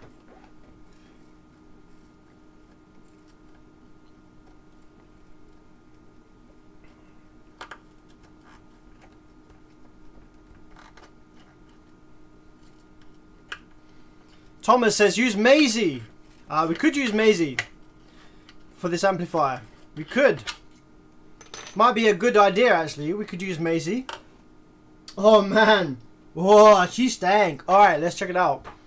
Let's check it out. Let's have a look what we got. So I'm going to zoom in on this camera because I think that is required right now.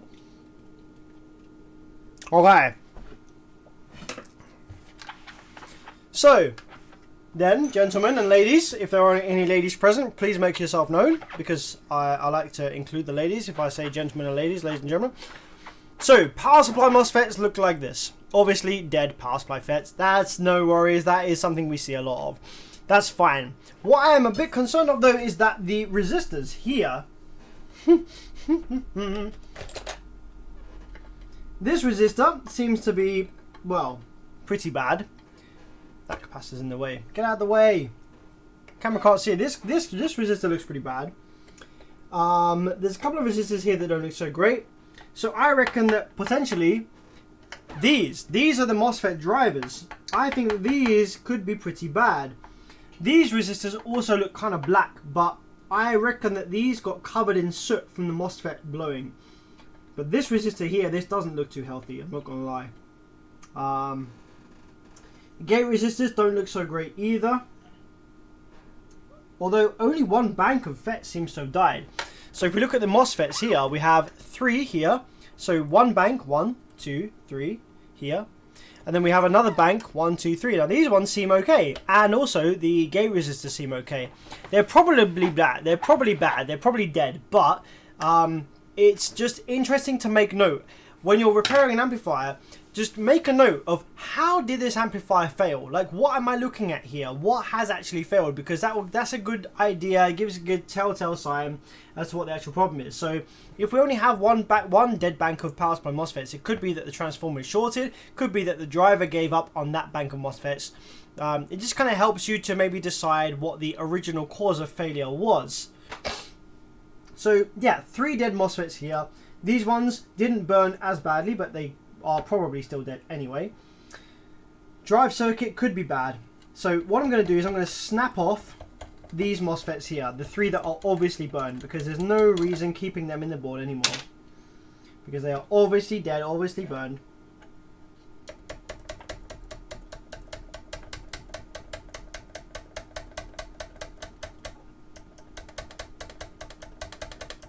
Now this amplifier utilizes an inductor, again, in the filtration circuit. So we have the rectifiers over here, power supply circuits here, transformer, rectifiers here, goes through an inductor to rail capacitors which is pretty cool.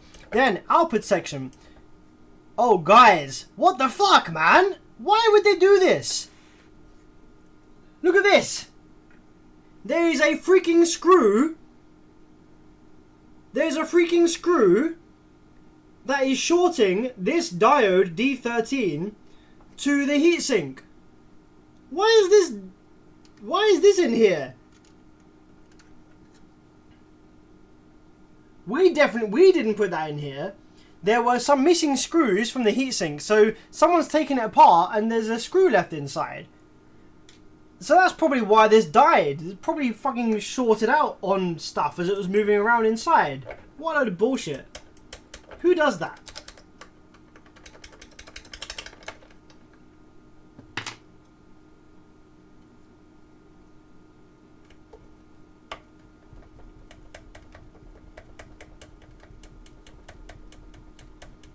What's your opinion on the Rockford Fosgate T1500 and 2500 amplifiers?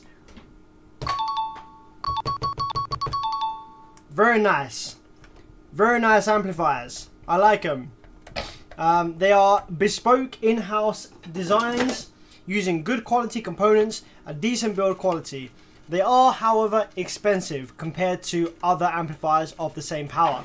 So if you care about reliability, sound, build quality, then the Rockford is for you. If you care about how much money is in your bank account versus the amount of bass that you have in your ride, then yeah, maybe don't get it.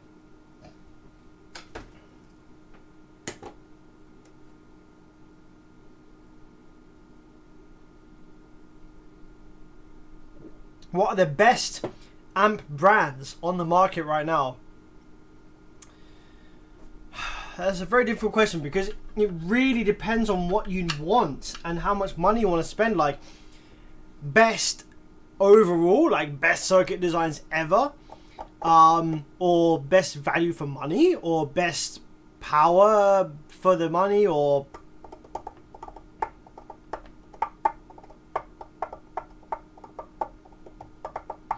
JL Audio is a very good option. I'm not gonna lie. Their circuit designs are still fantastic. There's nothing wrong with JL Audio. Best bang for your buck. Best bang for your buck right now. Okay? This is going to upset some people. But the best bang for your buck amplifier on the market right now is the Taramps Smart 3. That is a absolutely fantastic designed amplifier for the money. In the UK, you can pick it up for less than £300. It's like $280. And that amplifier is a solid design, quite similar in size to some Alpine amplifiers, okay? Uses modern MOSFET technology, modern drive circuit technology, uses a good transformer wind ratio and rectification circuit, and it produces 3000 watts RMS from 1 ohms to 2 ohms, which means that it caters a little bit for impedance rise. So if you run the amplifier at 1 ohm, the amplifier is going to feel like a much bigger amplifier. And for the size that it is and the amount of money that it costs, it is just such a great little amplifier. It's so well regulated. The outputs current limit regulation is fantastic. The circuit design is good. They've ironed out all the issues with the HD line. It's a really good amplifier, and it's so cheap for what it is.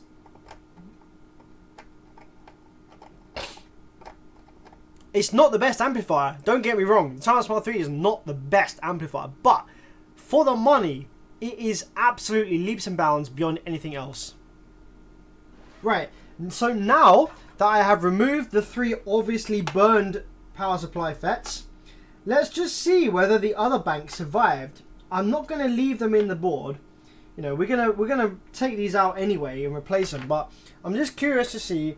I want to get an idea as to how this amp failed and why it failed. I haven't checked out the Tony Demore amplifiers because we don't get those in the UK.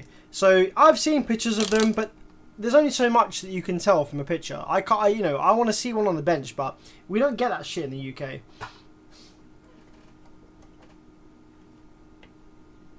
Okay, so guys, it only killed 1 bank of power supply FETs. The other bank of power supply FETs is absolutely fine. That's interesting. That suggests a potential drive circuit fault or something like that. Now, I want to check the drive circuit. So, gentlemen and ladies, because only one bank of power supply FETs failed, the other bank survived, which means that the other bank's drive circuit is probably going to be okay. So I can use that information to make sure that this bank's drive circuit is also okay. Just blow off some of that soot and crap to see easier in here.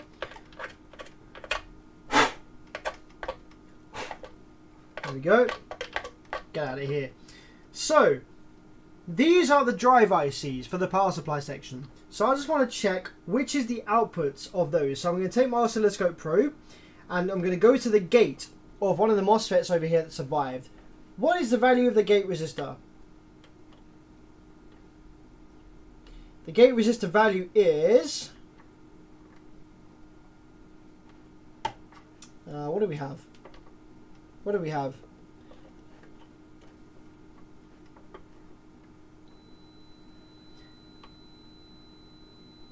Very, very low. No.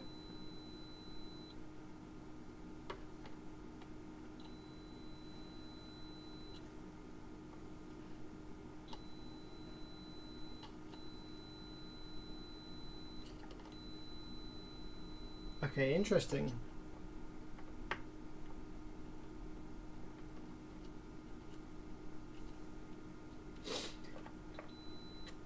Looks like the gate resistor value is very, very, very low, like down at the 1 ohm mark.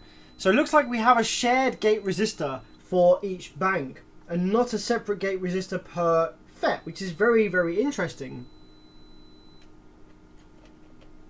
So the gate leg here is connected to R139 and R140. Oh, that's fucking weird. I think that actually this driver is shorted because we've got a bunch of stuff going weird over here. All of these gate legs are connected together, which is definitely not right. That's not right at all. These gate legs should not be connected together. Actually, no, hang on a minute. I'm probing the wrong fucking leg here. Okay, ignore what I just said. I've had too many glasses of wine. The gate resistor value here is about 2 ohms. Okay, so we're looking for 2 ohms. Then we trace back from this resistor here back to this resistor. One of these bad boys over here. So this parallel gate resistor right here, we're looking for the value of this. And the value of this resistor looks pretty low. Looks like, I don't know, about 3, 4 ohms. But this resistor, as I guessed earlier, this resistor here is open. So yeah, this is the drive circuit right here. These two resistors should be the same. So we have a overall gate resistor here, which is reading as 3 ohms. Okay, that's a 3 ohm resistor. It's kind of covered in crap, so we can't read what it is. But that goes to the gates of this bank of MOSFETs. By the looks of it. No, maybe it doesn't. Yeah, it does. Yeah, that goes to the bank of MOSFETs that survived. So this is a good resistor to take note of because that is a resistor that survived. That is a 3 ohm resistor. This one, however, is completely open. So we need a replacement low value resistor in that place. No worries. How about this bottom one here, R154? What's that supposed to be? Turn the multimeter up a little bit because that's going to be a high value resistor, probably a pull down. What do we have there? Something crazy high value resistance.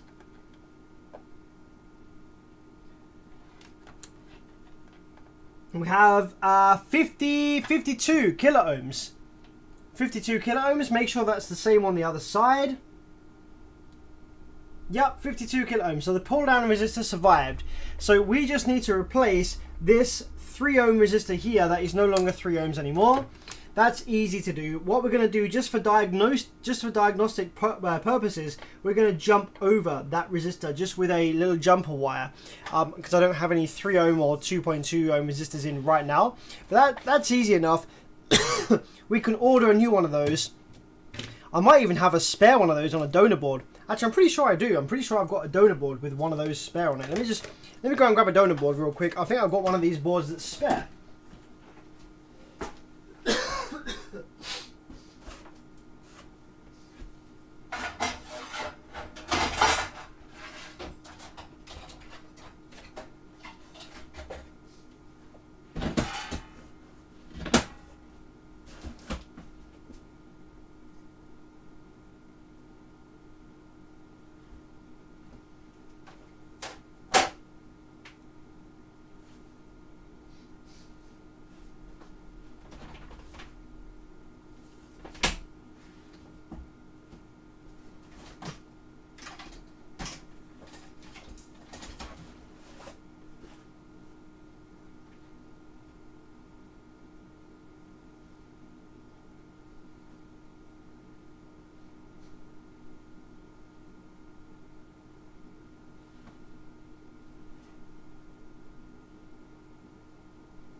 Maybe I got it somewhere, but I can't find it right now, and I don't want to waste a bunch of time on the live stream looking for it. So we're just going to jump it over real quick, just for the purposes of testing on this live stream. So let's take some jumper wire right here. Let's just very quickly jump over that resistor. That's just a gate resistor. It's just going to be cleaning up the drive over a little bit, but the amplifier will still operate, and we can still test the amplifier with it jumped over. So we're just going to jump it over real quick.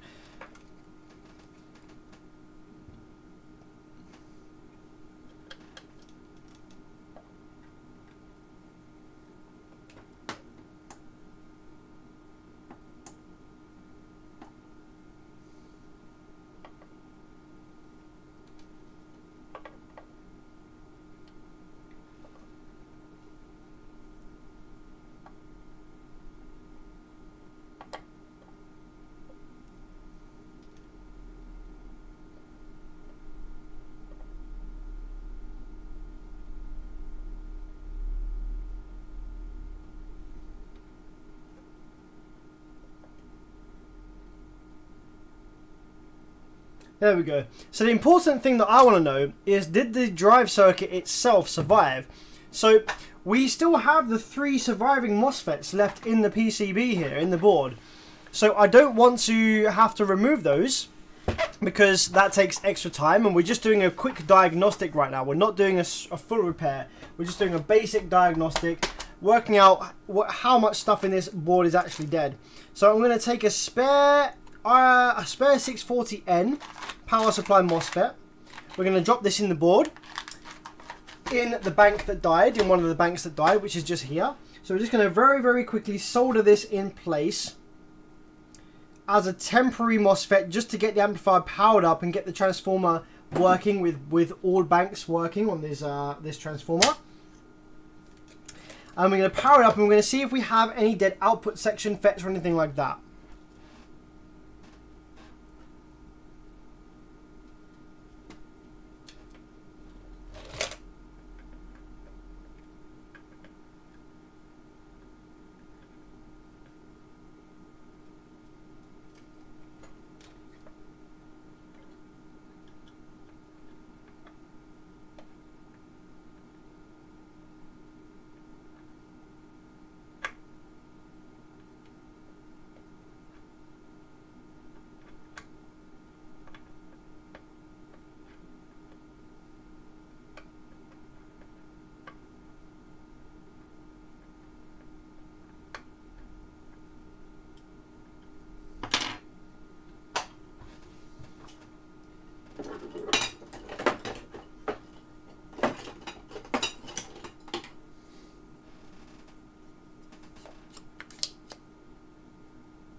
Right, let's throw our temporary MOSFET in this location right here.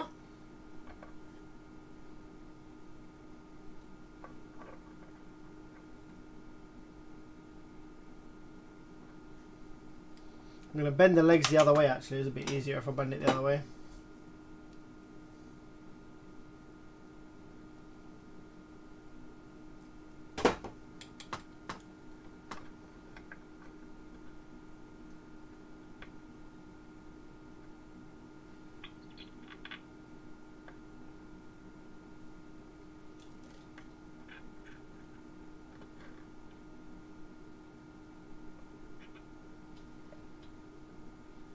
Okay, let's just make sure that those old legs didn't push through the board and touch against the heatsink.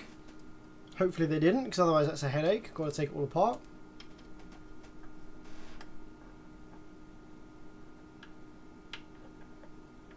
Nope, looks good. Not shorting to the heatsink.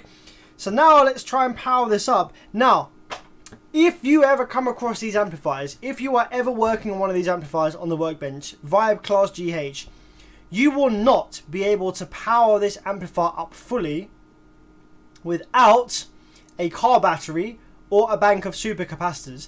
These amplifiers, for some reason, they demand a current spike just when they turn on, just when the output section like operates, like comes on and starts to work.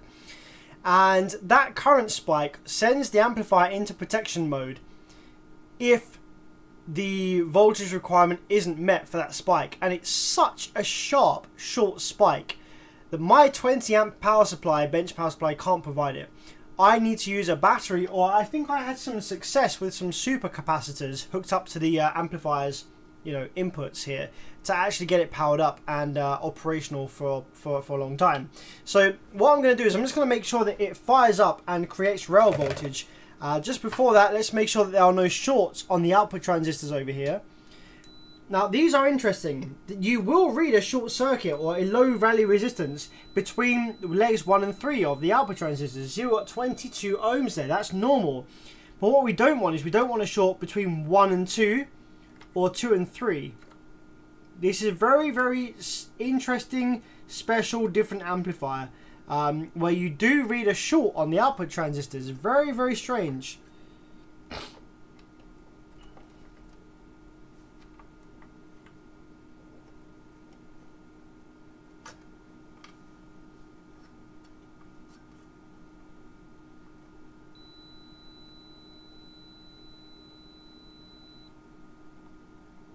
So the output section, I reckon, is going to be absolutely fine.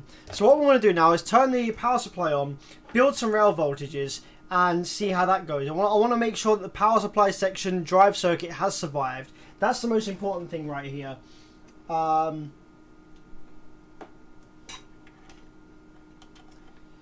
then in terms of getting the amp powered up, we're going to have to hook up some super capacitors at a later date. I won't do that this evening because it takes a bit of a long time to charge them up.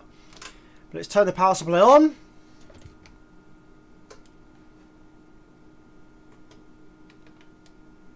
Eight amps going in. Let's just make sure that the amplifier fires up. So I'm going to probe the back of the MOSFET bank that died before, which is this one. And let's see what this looks like. That looks good. See, that is initial PWM pulses. That suggests that the drive circuit has indeed survived. That looks good. Let's just see if it will power up. I doubt it will.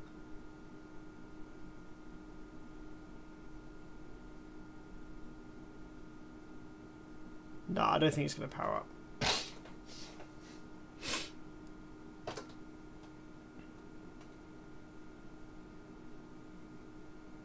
Just some small baby pulses. Actually, you know what? The amplifier's not even trying to power up. Maybe rail voltage isn't actually being built. Let's just check to see if we have any rail voltage here. Negative rail. We're at 10.6 volts. Positive rail. Do we have a positive rail over here? It's positive rail 15 volts. So we have a slight difference in the rail that's being built here. That's the rectifier's output, which is looking okay. But interesting, usually this amplifier will try to come on fully now, which it's actually not doing. It's just kind of doing this kind of half rail thing, which is interesting. Usually it will try and go full duty cycle at about this point, which it's not actually doing, which is weird. Why are you not going full duty cycle?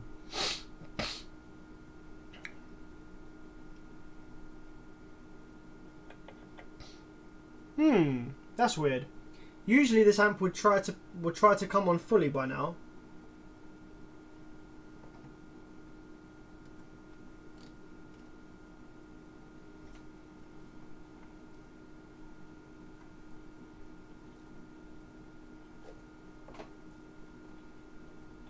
Nothing's getting hot by the looks of it. We're only drawing 0.5 of an amp.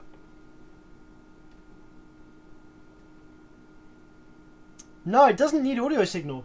You know what? It's interesting. The power LED is not even lighting up, I don't think. I don't think we even have any power LEDs or anything.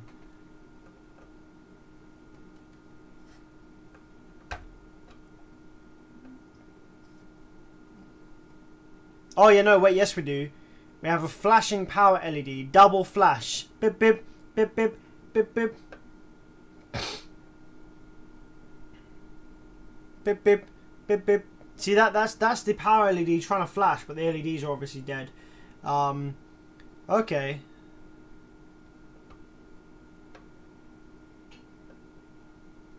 So what does 2 flashes mean? I wonder. Let me get the thermal imaging camera out and just see if anything's starting to heat up.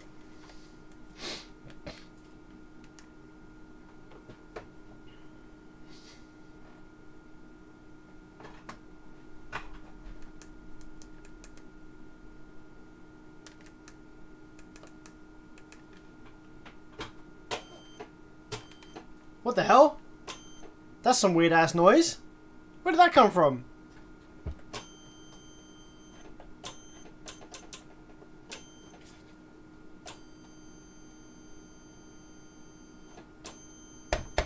It wasn't doing that a minute ago, was it? What the hell? That's very strange.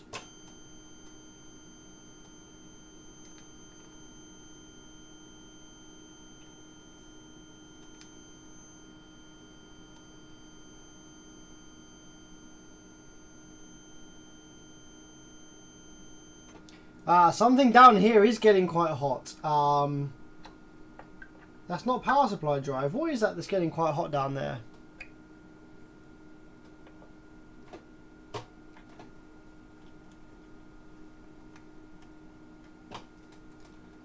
Okay, weird. Now we have no current drawn. Now we have nothing. Something is definitely up down here with this part of the circuit down here. Like I'm applying the remote and it's doing different things every time.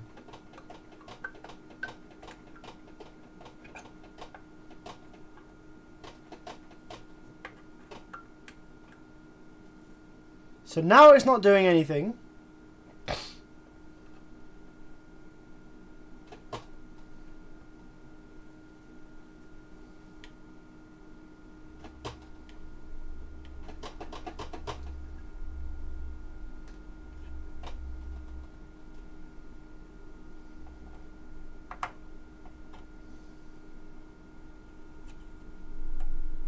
Very interesting.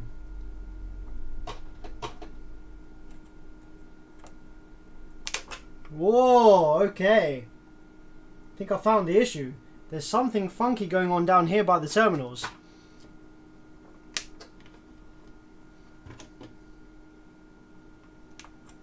There's a capacitor here down by the terminals that appears to be like shorting out or something.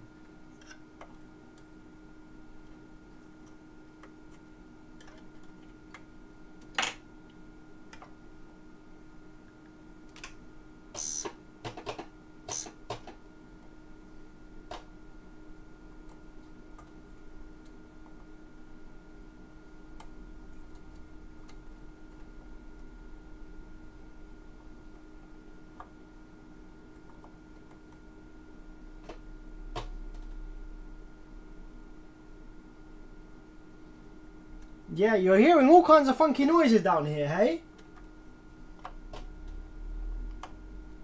I am too. I am too.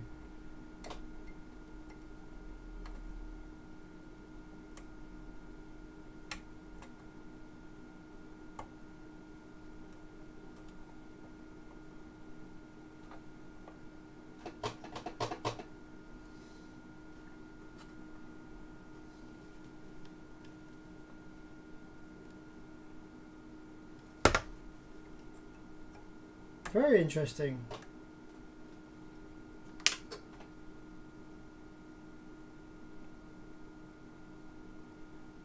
Not seen this before.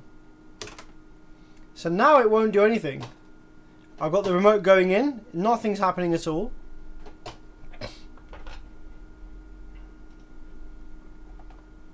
That's a remote going in there. That's a remote wire going in.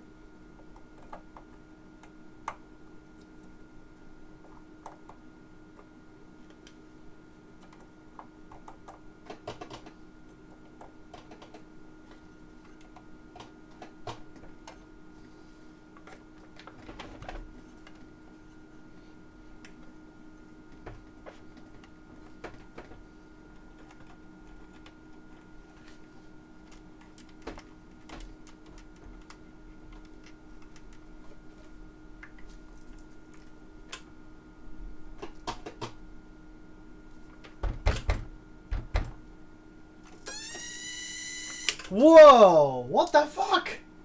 There's some crazy next level shit going on. I didn't even have my foot on the remote then.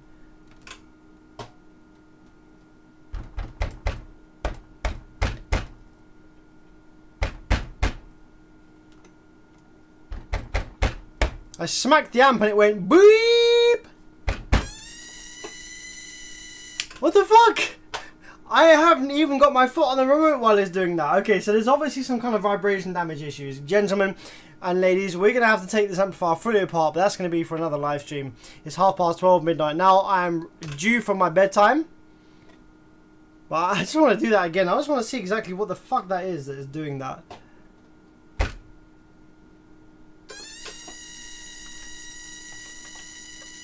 What the fuck? That's so weird.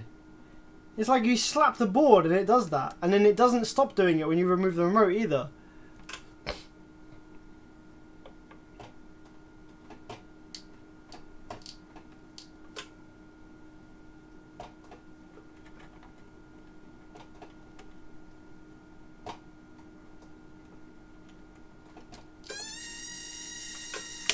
What the fuck?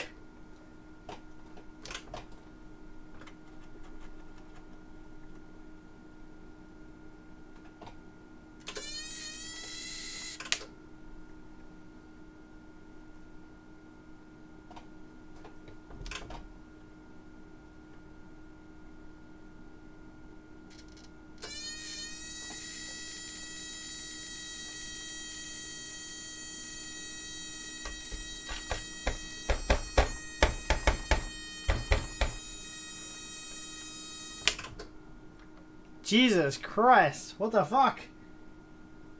It like latches on. Yeah, we're gonna have to pull this apart. We're gonna have to do all sorts of vibration damage checks, I think.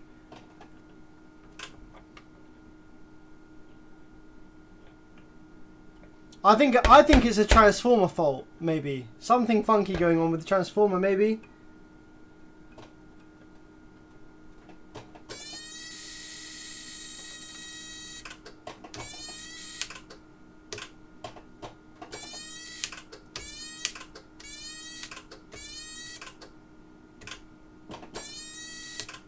Wow. No idea what that is.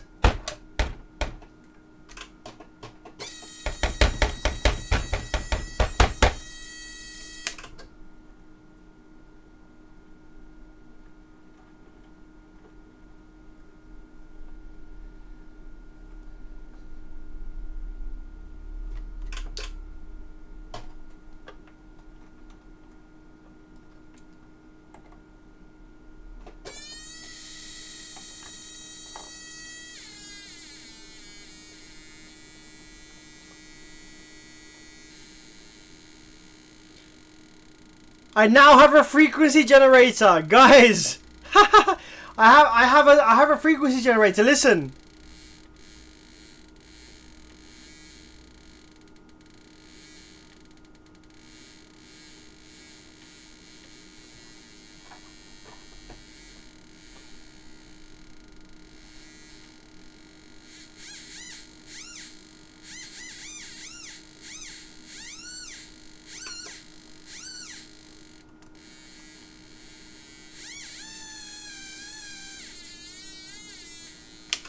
Okay, that's enough of that. What the fuck, man? The thermal cam will show the power supply fits are getting hot. Yeah, power supply fits are getting hot right here. I don't think there's anything else going on.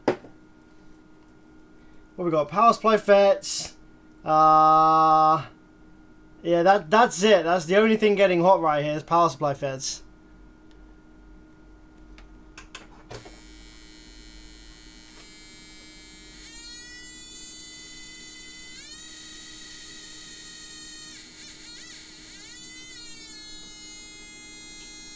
Small resistor over here, perhaps. Part of the snubber circuit.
The drive circuit must be fucked, surely.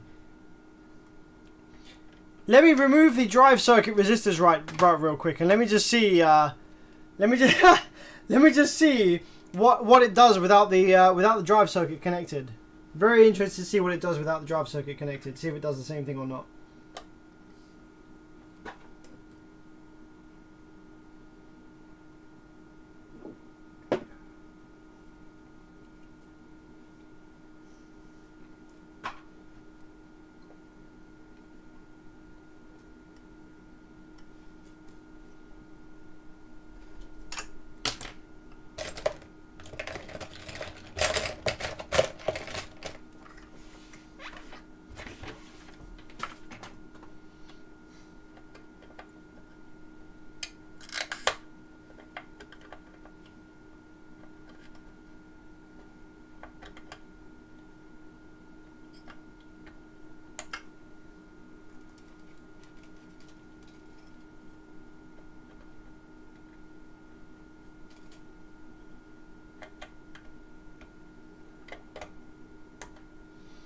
Okay, so the gate drive resistors are removed.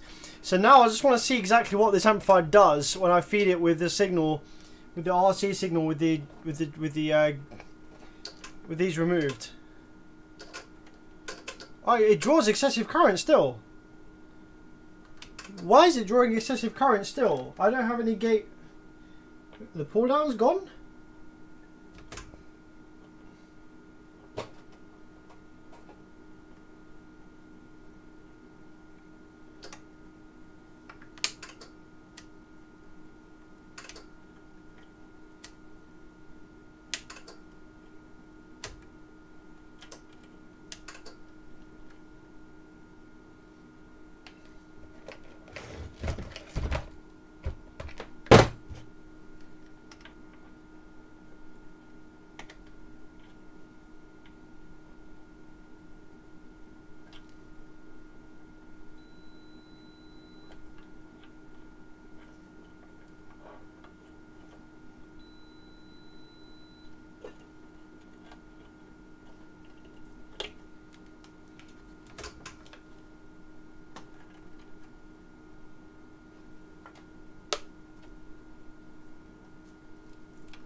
Okay, so it seems that the drive circuit is just sending 12 volts to the MOSFET gates.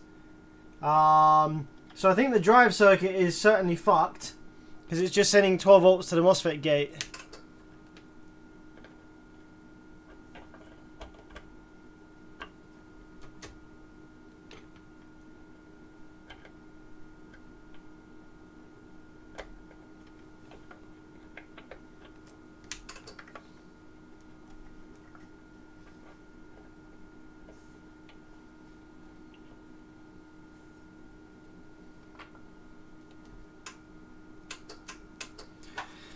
Yeah, no, this is fucked. We need to take this fully apart and repair the drive circuit and all kinds of bullshit. So that's something for another live stream, guys. For right now, we're going to lock off the stream. It's been a pleasure. We are at 1 o'clock in the morning. I'm glad that you enjoyed the stream. We are at 2 hours 20. I hope you had a good night. I hope you had a good evening. I hope you've enjoyed some of the content this evening. And I will be seeing you guys tomorrow, which is a Friday. So guys, enjoy your day tomorrow, and I will see you tomorrow for some more amplifier repairs and stuff. Take it easy, guys. Appreciate all your donations. The guys that have sent through some donations earlier on, appreciate that. Thank you very much. And yeah, have a good sleep. See you tomorrow.